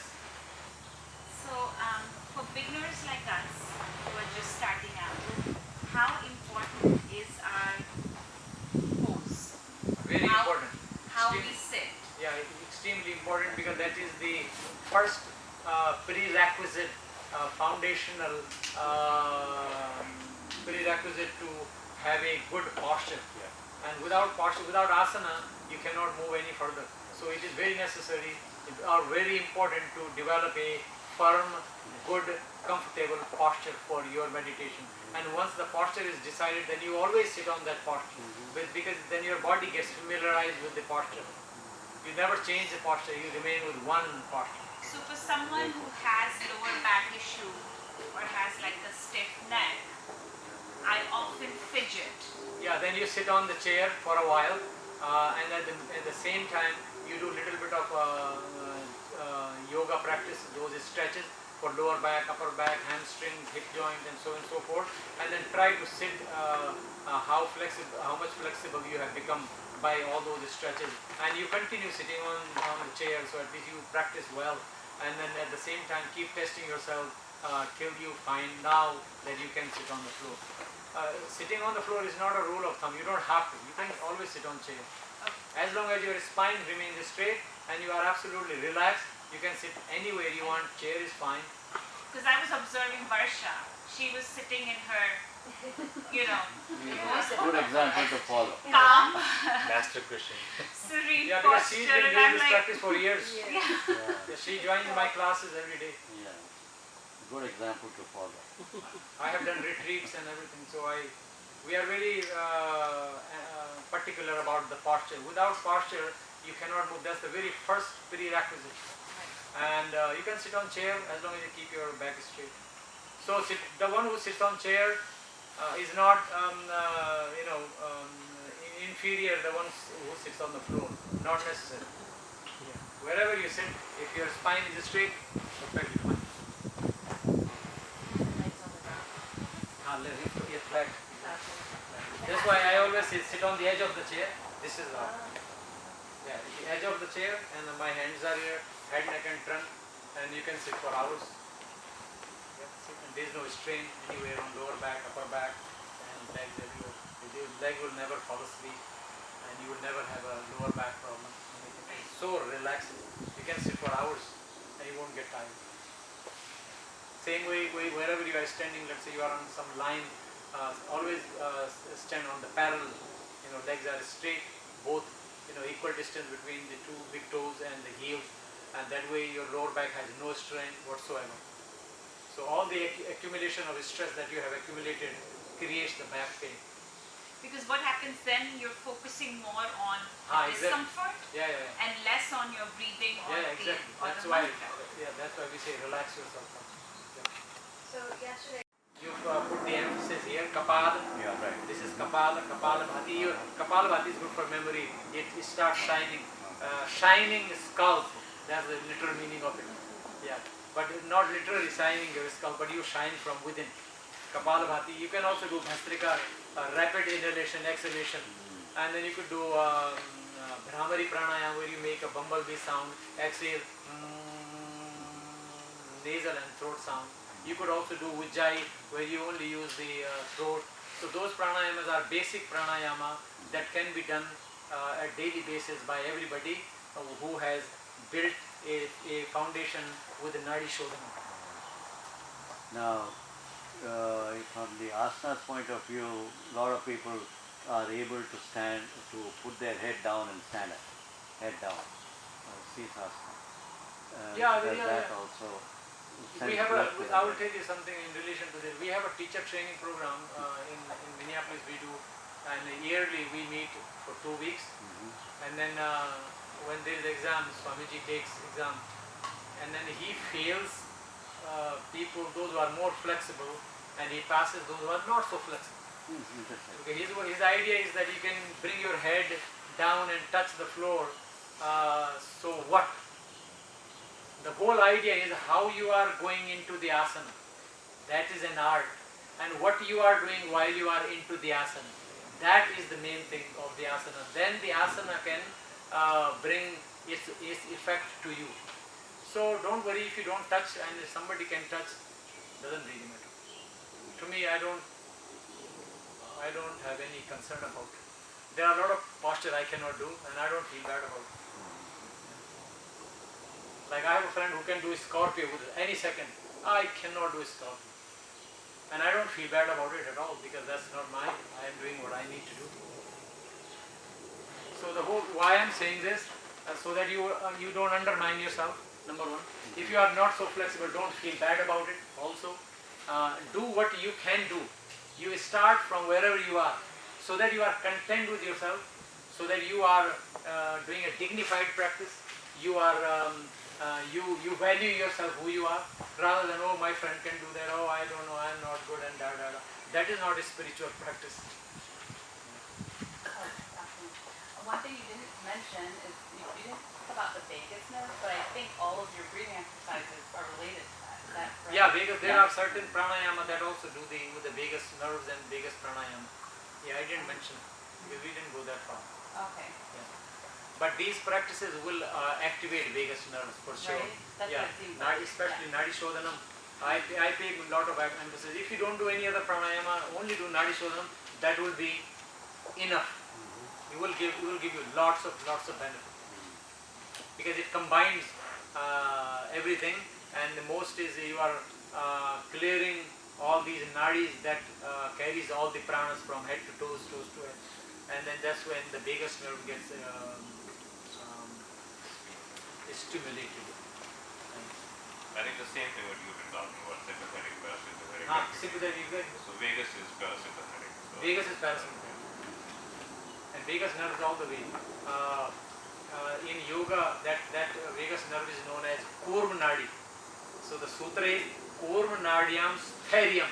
Once you have stimulated or practiced the vagus nerve, then you become absolutely stillness. You become master of stillness. So Kurma Nadiyam Sthairyam. Any more question? how do you spark the creativity side, the inspiration side, of taking chances in life and like creating something? By getting confidence, and these practices will bring confidence forth. So not particular chakras, just overall? Yeah, even physical. Yes, go ahead. The Kapalabhati specifically, that breathing, is it okay for women to do it all the time? Absolutely. Periods, pregnancy, Pregnancy, maybe you can do it slowly, very carefully, but you can do. Even if person is with a heart issue, you can still do Kapalabhati, but very slowly, not rapidly, and just do for maybe 30 seconds, then wait, then do another 30 seconds, 2-3 rounds. and the monthly times for the women periods too. And at those times you should refrain doing pranayama, because you are now interfering with the energy, it's flowing in a different direction. That time you shouldn't do any, because you want to relax and let the physical body take its own course accordingly. So don't interfere with your nature at that time. Can you demonstrate Kapalabhati after that? Kapalabhati I can. So I will demonstrate. Bhastrika is a rapid breathing. The main thing is, a lot of people, they start moving their chest and shoulders. You probably have seen a lot of YouTube videos, which is absolutely wrong. They do this. So chest should not move because you are breathing from diaphragm. So this is Bhastrika. Yeah, even your shoulders are moving. You will see my shoulder will not move, my chest will not move. So this is Bhastrika, rapid breathing.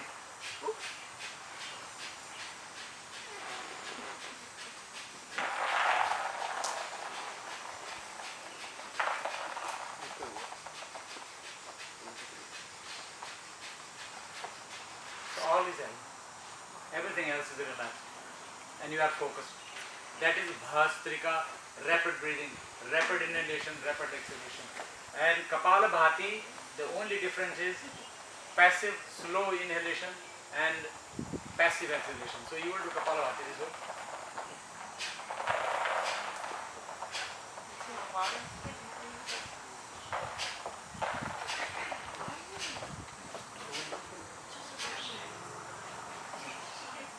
But this relax, shoulder relax, only here. So my focus is here. So Kapalabhati can be exhalation, exhalation. You are not paying much attention to inhalation, it's happening by nature. The moment you finish your exhalation, inhalation takes place by nature. So you just watch, and the moment you complete your inhalation, immediately forcefully exhale. And I can feel the stomach coming out when I inhale. It goes back.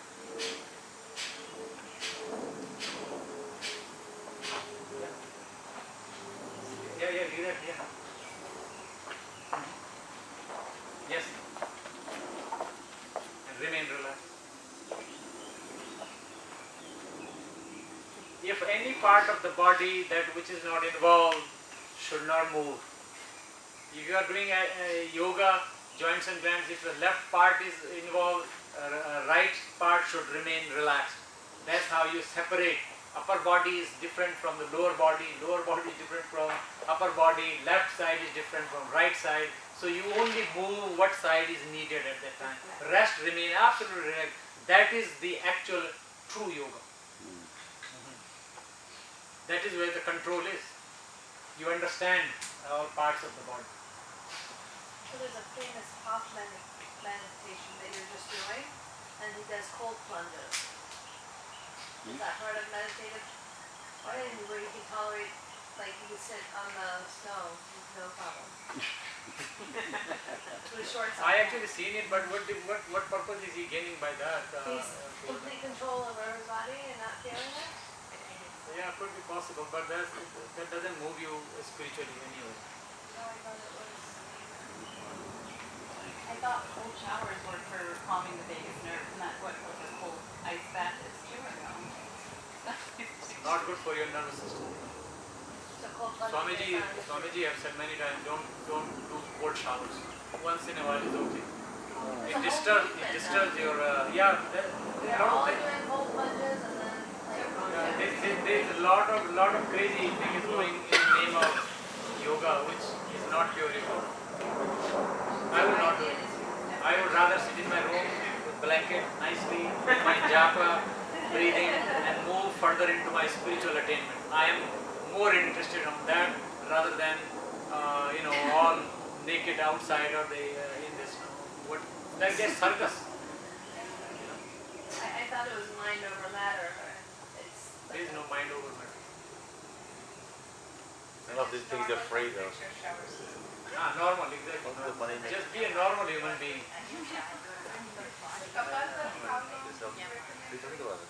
If you are starting maybe a half a minute, 4, 5 rounds. If you know what to do, then maybe 1 minute, 2 minutes. If somebody is really advanced, you could do 3 minutes, 4 minutes, straight 1,000 breaths. Yeah. It depends on where you are. You have to really treat yourself with the mindfulness. You don't overdo it. You don't exert, and you don't harm yourself. Ahimsa. Yeah, so thank you. It's time. So shall we do the closing prayer? Oh yeah, I have to do Savasana practice. Thank you for reminding. Let's do Savasana practice. Let me before explain.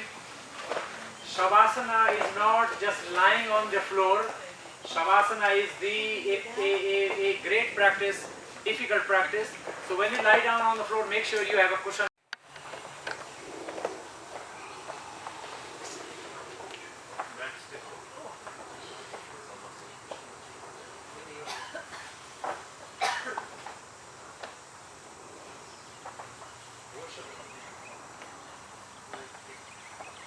Just close your eyes, your feet apart, hands alongside of the body, palms facing upward.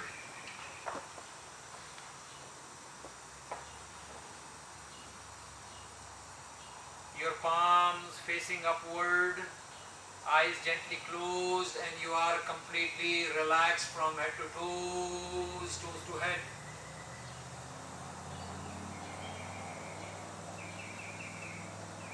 Quickly, we'll relax ourselves, each part of the body. Relax your forehead.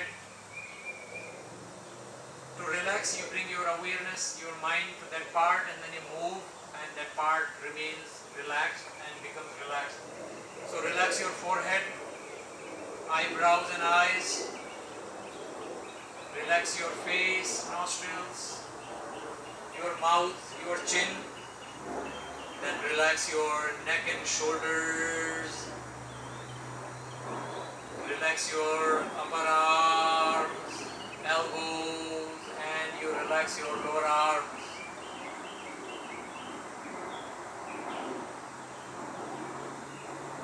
Relax your wrists, palm, fingers, and relax your fingertips.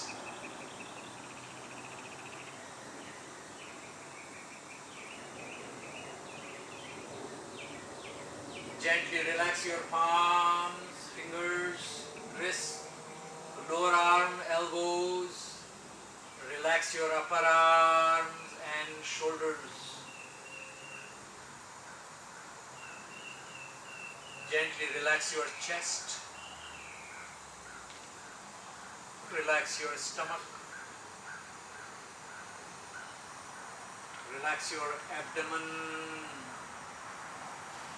thigh joints. Relax your thighs, knees, calf muscles,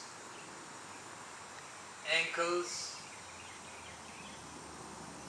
Relax your feet, and you relax your toes. Then gently bottom of your feet, the soles.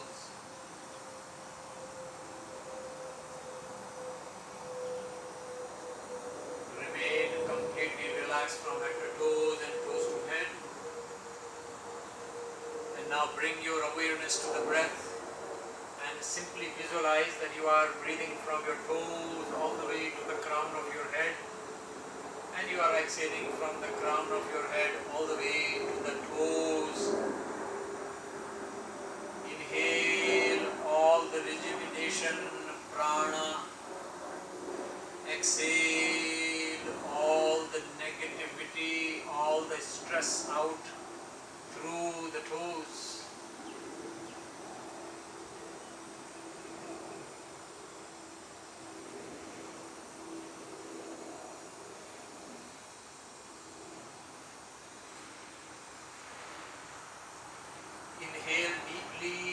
as though you are inhaling from the toes all the way up to the crown. Exhale from the crown of your head all the way to the toes.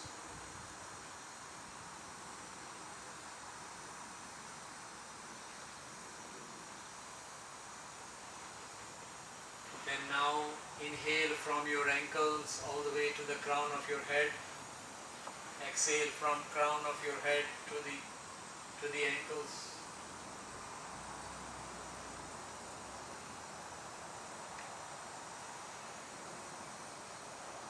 Not to stop the breath in between, no pause and no jerk. Let go of everything else. And now begin to inhale as though you are inhaling from your knees all the way to the crown of your head. Exhale from the crown of your head to the knees.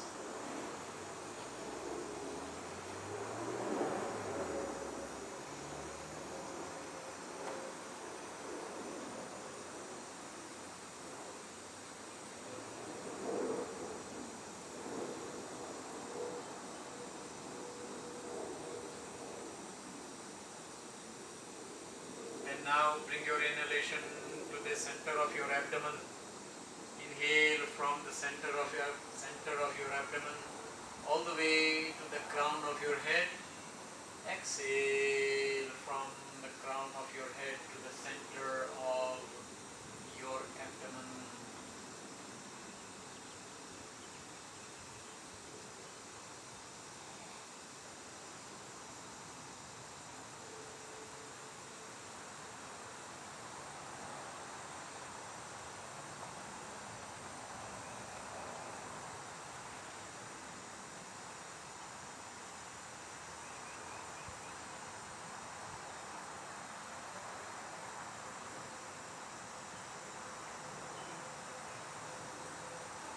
Keep the continuous flow of the breath, and you now inhale from the navel center all the way to the crown of your head. Inhale from the navel center, exhale from the crown of your head.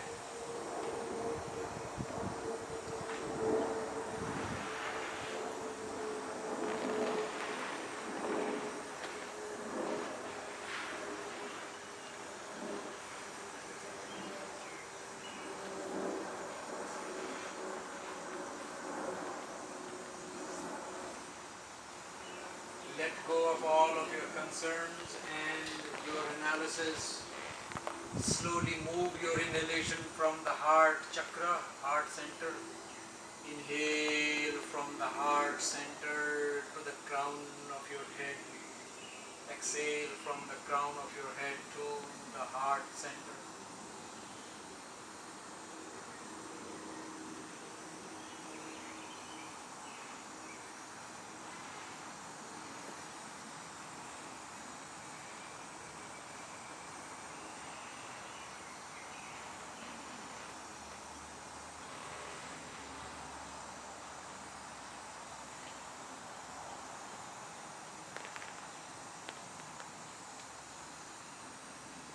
Then now begin to breathe in from the throat center, from the pit of your throat.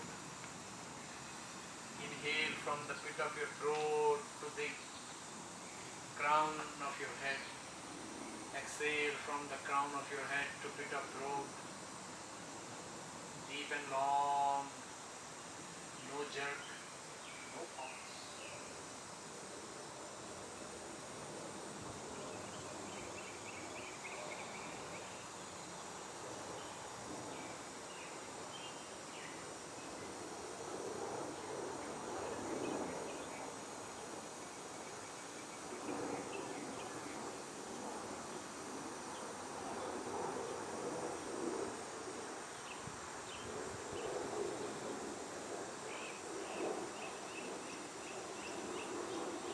From the pit of your throat, coming to your eyebrow center, the center between the eyebrows, you inhale from the third eye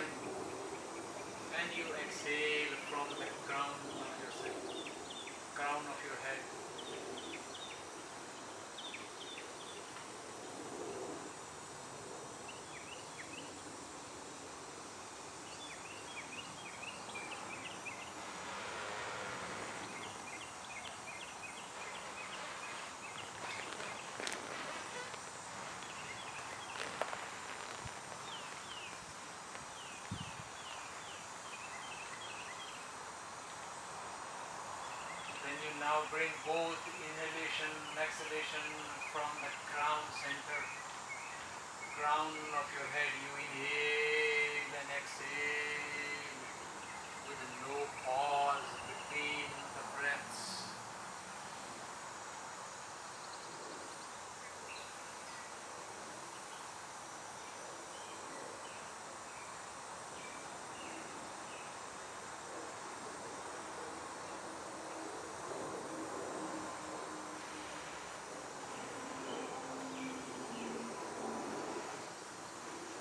Then slowly, now you bring the complete awareness to your right arm.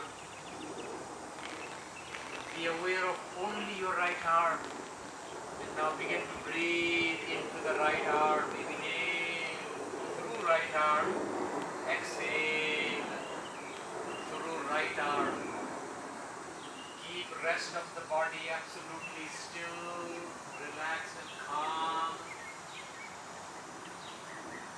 Feel as though your right arm is breathing. Inhale from the tip of your fingertips all the way up to the shoulder. Exhale from the shoulder down to the tip of your fingertips. Inhale through right arm, exhale through right arm.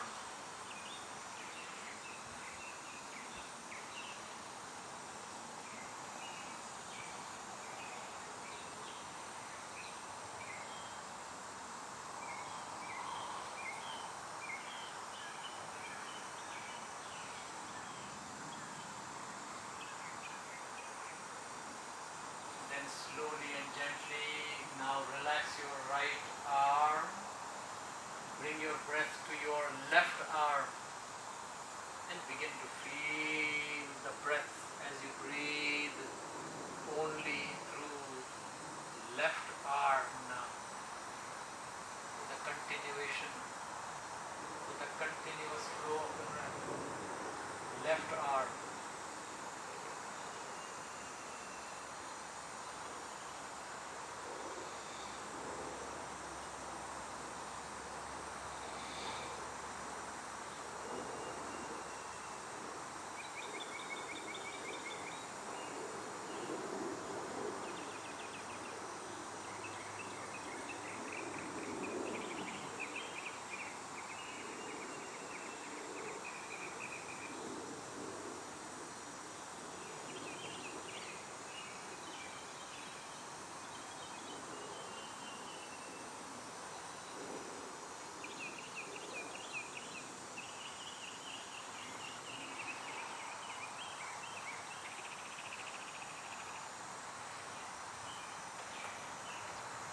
Then now relax your left arm and bring the breath awareness into your right leg. As you relax your right leg, now visualize yourself breathing through the right leg. The rest of the body remains relaxed and still. Breathe through, only through your right leg.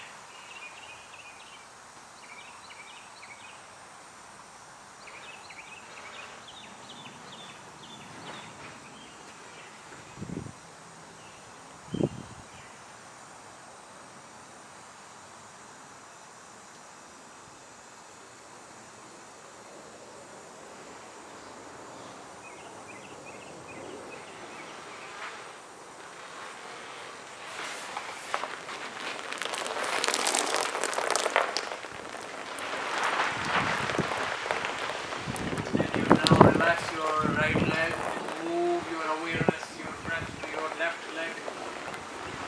And then slowly begin to breathe through your left leg.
Now relax your left leg and move your breath to the nostrils.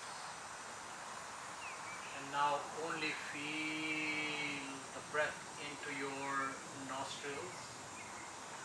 Breathe in, inhale deeply, watch the stomach moving, rising up. Allow the stomach to rise up. Relax your stomach area, abdomen area, and breathe in deeply as deep as you can. No jerk, no pause. Then when you begin to exhale after completing your inhalation, watch the stomach coming down slowly.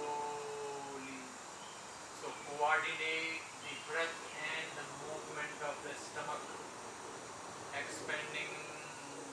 Expansion of the stomach when you inhale, contraction of the stomach when you exhale. And pay attention only to the breath and the movement.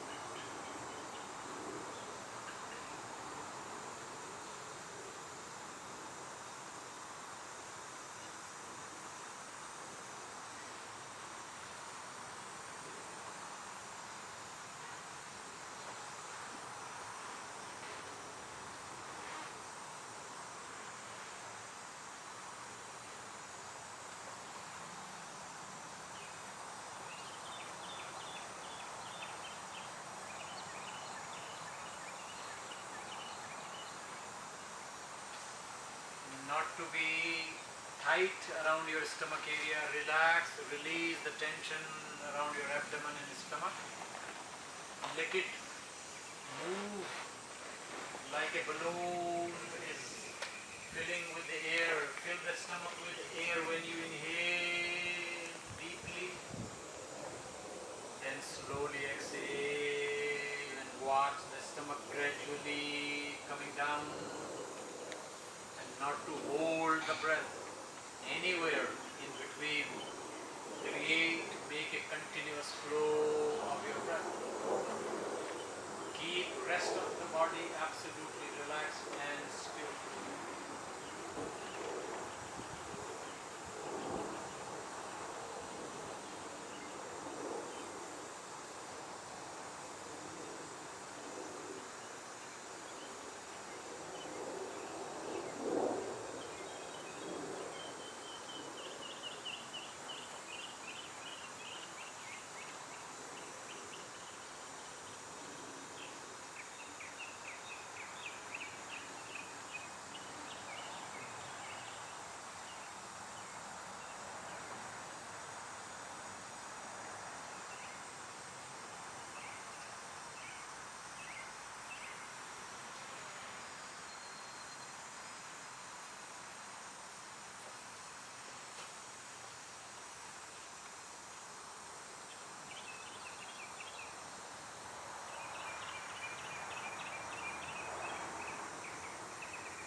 Watch only the stomach moving up and down. Relax yourself and breathe in, inhale deep and exhale slowly.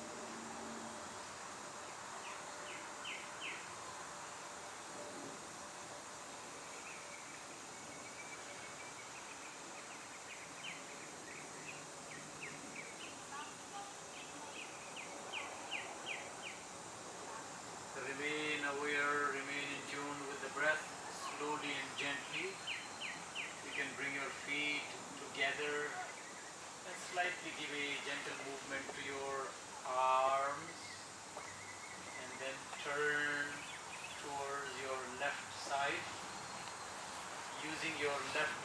Let you not to stay, not to get stuck with the dreaming state. The dreaming state, everybody knows, is a state where you, which is necessary, but it's not necessary to stay there, process all unwanting, unfulfilled desire or unresolved issue, and that is so much.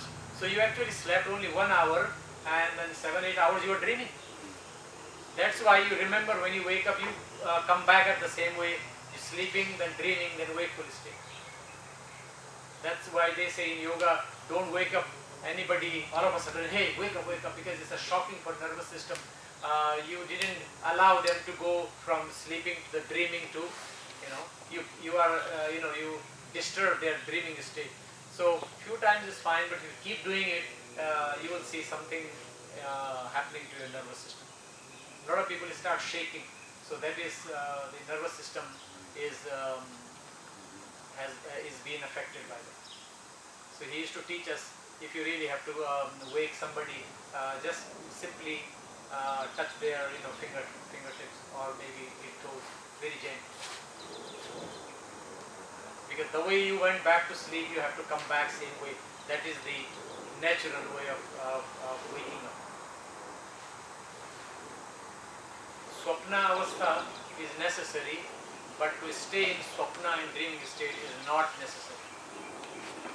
Sleeping state is important, and you want to stay there for longer period of time where there are no dreams. There is another word that described in Sanskrit called Tantra. So sometime you are stuck in the dreaming state and you did not actually enter into a sleeping state, which is known as Nidra. You went into Tantra, more mumble jumble dreaming which don't make sense. All kind of information gets together and it creates a certain very confusing state.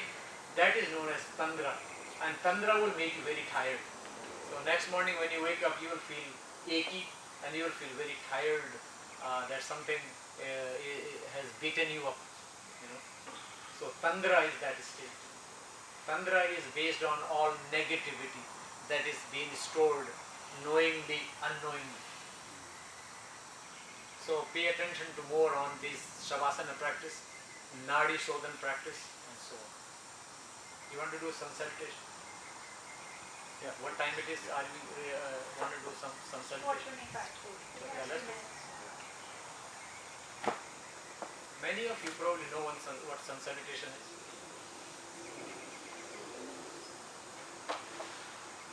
Let's do it. Some people know.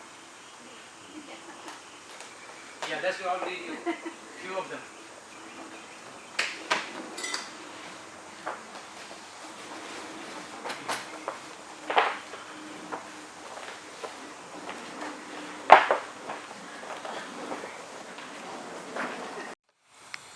The second one, because it's a Surya Namaskar, so you need to learn how to do Namaskar. So both hands, the index finger, they rest at the pit of your heart. There is a small pit. So right here. So the bottom of your palm, they are little lifted. This is what. So it creates a triangle from your arm, head. This is how. So parallel and this. This is the first. Yeah, very good. And then you close your eyes for a moment and you breathe. Breathe in, breathe out, as though the whole body is breathing from head to toes to head. Right. So just internalize this one, so that whenever you practice, you must practice this way, the triangle of your arms, your head, and you are standing tall and relaxed. Now open your eyes. Then now, in sun salutation, these hands are known as lotus. The philosophical sun salutation. So the sun salutation is not merely an exercise. इसको कहते हैं सूर्य साधना. मैंने बहुत कराई है, मैं खुद ही करता था बहुत सारे. So these are known as lotus. So you want to offer your lotus to the sun that is up in the sky, physically and also mentally here. So you open the lotus this way. This is how the lotus opens. So you go by inhalation. So you begin in here, inhale, exhale. Then upon your inhalation, you begin inhaling and opening the lotus of your palm and go all the way up, visualizing the lotus you have offered to the sun. Now with all humility, what you have done, exhale, go first forward. Don't bend, go forward, keep going forward. If you are not flexible, you could bend your knees and bring then your hands to the floor. But if you are flexible, keep your knees straight. And then drop your head, and now here you inhale, exhale, with all humility, being humble and being, like they say, person with very humble, grounded, down to earth, as they say. Now from here, you are breathing in and breathing out. Now on inhalation, we'll start with the left leg.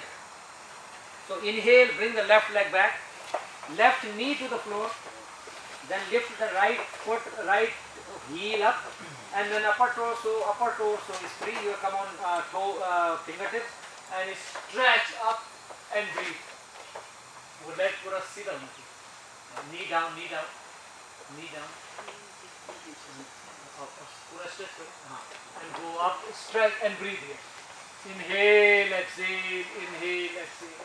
And then upon inhalation, you bring the right leg back and you come into plank. Parallel, not to, the entire body is parallel. In one straight line. And here again, breathing in, breathing out. You came here into inhalation and then exhale, inhale. Then again, exhale, only bring your knees to the floor, feet flat, chin and chest to the floor. Only chin and chest. And then inhale, the whole body comes to the floor, your forehead to the floor, and you bring your hand closer to your chest, and here again breathe in and breathe out. Take your time, give yourself enough time, complete your breath. Now you are moving into a next one, which is the Bhujangasana or Cobra. Not using your palms are just the baseline for you. So you will inhale, lift your head, shoulder up. But not with the help of the hand, just up. And then exhale, come down. Let's practice this few times. Inhale, only lift your head and shoulder. Up and looking up. Then exhale, bring. This is very good for lower back, those who have lower back problem, especially physical lower back. One more time, inhale, only lift your head and your shoulder. And not taking the help of the hands. And then slowly exhale, bring your head down. Now inhale, come up on your toes, all the toes touching the ground, and with the help of your palm, you lift yourself and go into downward dog. Simple downward dog. And breathe in downward dog. You don't have to do a perfect downward dog, this is good enough. And breathing in, breathing out for maybe half a minute or 1 minute, however many minutes you can hold. Then inhale, bring the right foot forward again. Left knee to the floor and you stretch your upper torso, looking up at the sun. You are always accompanied by breath. You never leave the breath behind. Keep breathing in, out with a deep, continuous flow. And now again on your inhalation, inhale, bring the left leg forward and you come up with the same posture again. You could bend your knee if you are not flexible, touch the floor, drop your head toward the knee and breathe again, in and out, and then again now you will bring yourself up by going forward first. Inhale, first go forward, then lift all the way up, and then philosophically, spiritually gather all the lotus that you have offered with both hands, and then exhale, bring your head back to the same position. That is one salutation. So you never leave the breath, you are always accompanying. And your posture is a little bit here and there off, that doesn't matter, it's okay. You don't have to do a perfect, if you can't go all the way down, you can bend your knee and just do this. This is also fine. If you are flexible, yes, more flexible, you can go all the way. Depends if you have flexibility. But by doing it every day, you will gain flexibility slowly. If not today, tomorrow, within 3 months, you will be flexible. So let's do one more time. I will watch you. Huh?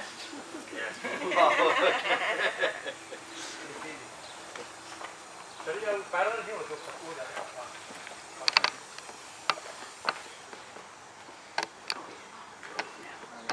So all the way up is stretch. Feel the stretch. Your side and the stomach and the back is stretching. Offer the lotus flowers to the sun. Then exhale, go forward, come forward, come forward. Don't bend yourself yet. Keep coming forward, keep coming forward. Then bend from the lower back and bring your hands to the floor. If you are not flexible, you could bend your knees. Perfect.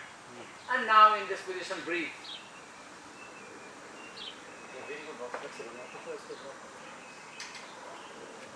Breathe in, breathe out. And now on your inhalation, you now take the right foot back. Inhale, take the right foot back. Right knee on the floor, feet flat. Then you come up. Now breathe in, out, in, out. And again on inhalation, take the left foot back, come into the parallel plank. Just breathe. Just for a few seconds. And while you are in the plank, you are breathing in and out. And then again, inhale, bring the knees and chest and chin to the floor. And as you bring your chin and chest, then exhale. And then rest there for a while. Then feet flat, bring your hands closer to your chest, forehead on the floor. And now you will go into Cobra or Bhujangasana. Inhale, only lift your head and shoulder. Perfect. Yeah, inhale, lift your head and shoulder. And then simply exhale, come down. We'll do a few more times. Perfect. Yeah, inhale again. And inhale, lift and head and shoulder. And then exhale, slowly come down. And now bring your toes to the floor. And with the help of your palms, as you inhale, lift yourself, go into downward dog. Downward dog, and in downward dog, breathe.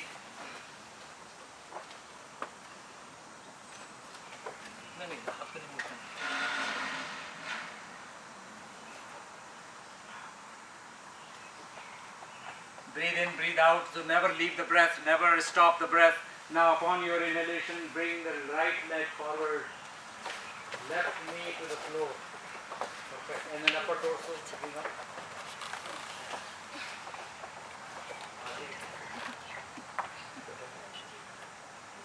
Then again, on your inhalation, bring the leg forward, both legs now. Drop your head to the knee. If you are not flexible, bend your knees and hands on the.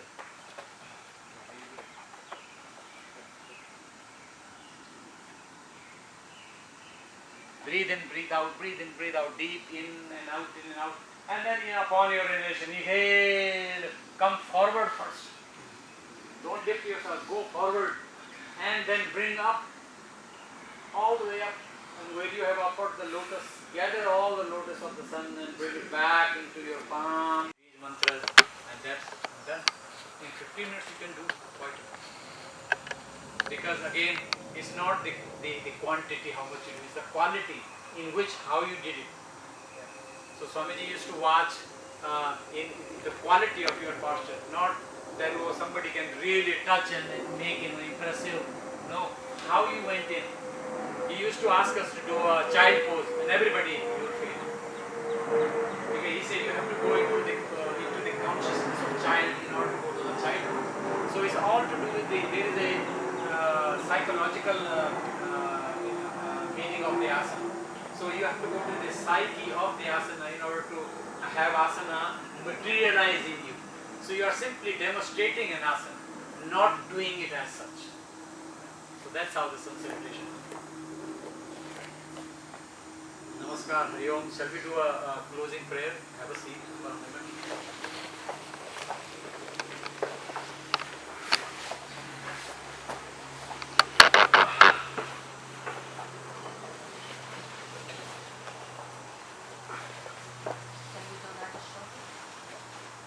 Yeah, you can do that. So bring your hands in Jnana Mudra.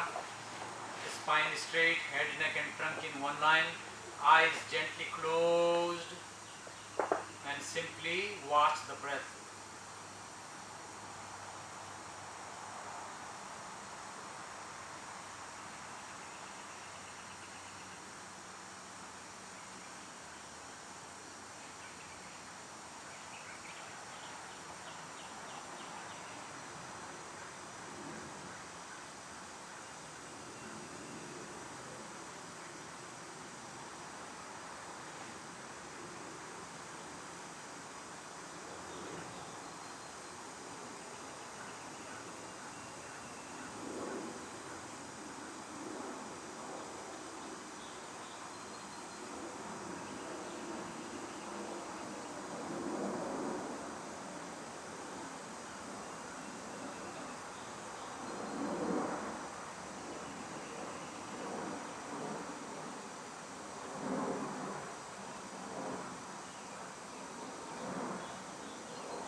Maintain the posture, remain relaxed, remain in tune with the breath flow, and slowly you bring your hands in prayer position before your heart. Join your hands in prayer position before your heart.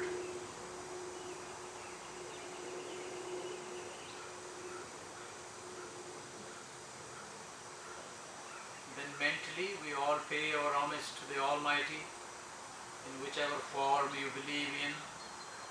All the gurus, those who brought the teaching of yoga and the philosophy on earth or to earth, we pay our homage, gratitude to them. We seek the guidance and the blessings. I would recite a mantra to do the closing prayers. Then we'll all of us will complete by saying Shanti 3 times. So let me do the offering prayers.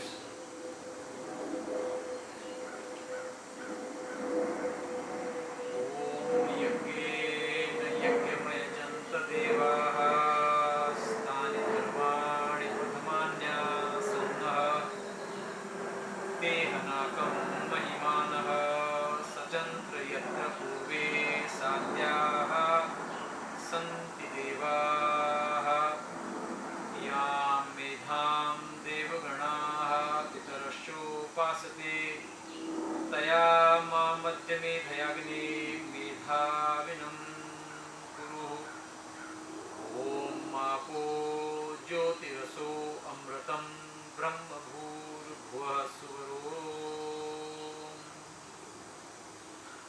Now all of us, let's do the Shanti 3 times nicely to pay our homage to Almighty One, God, Lord. Om and then Shanti. Om.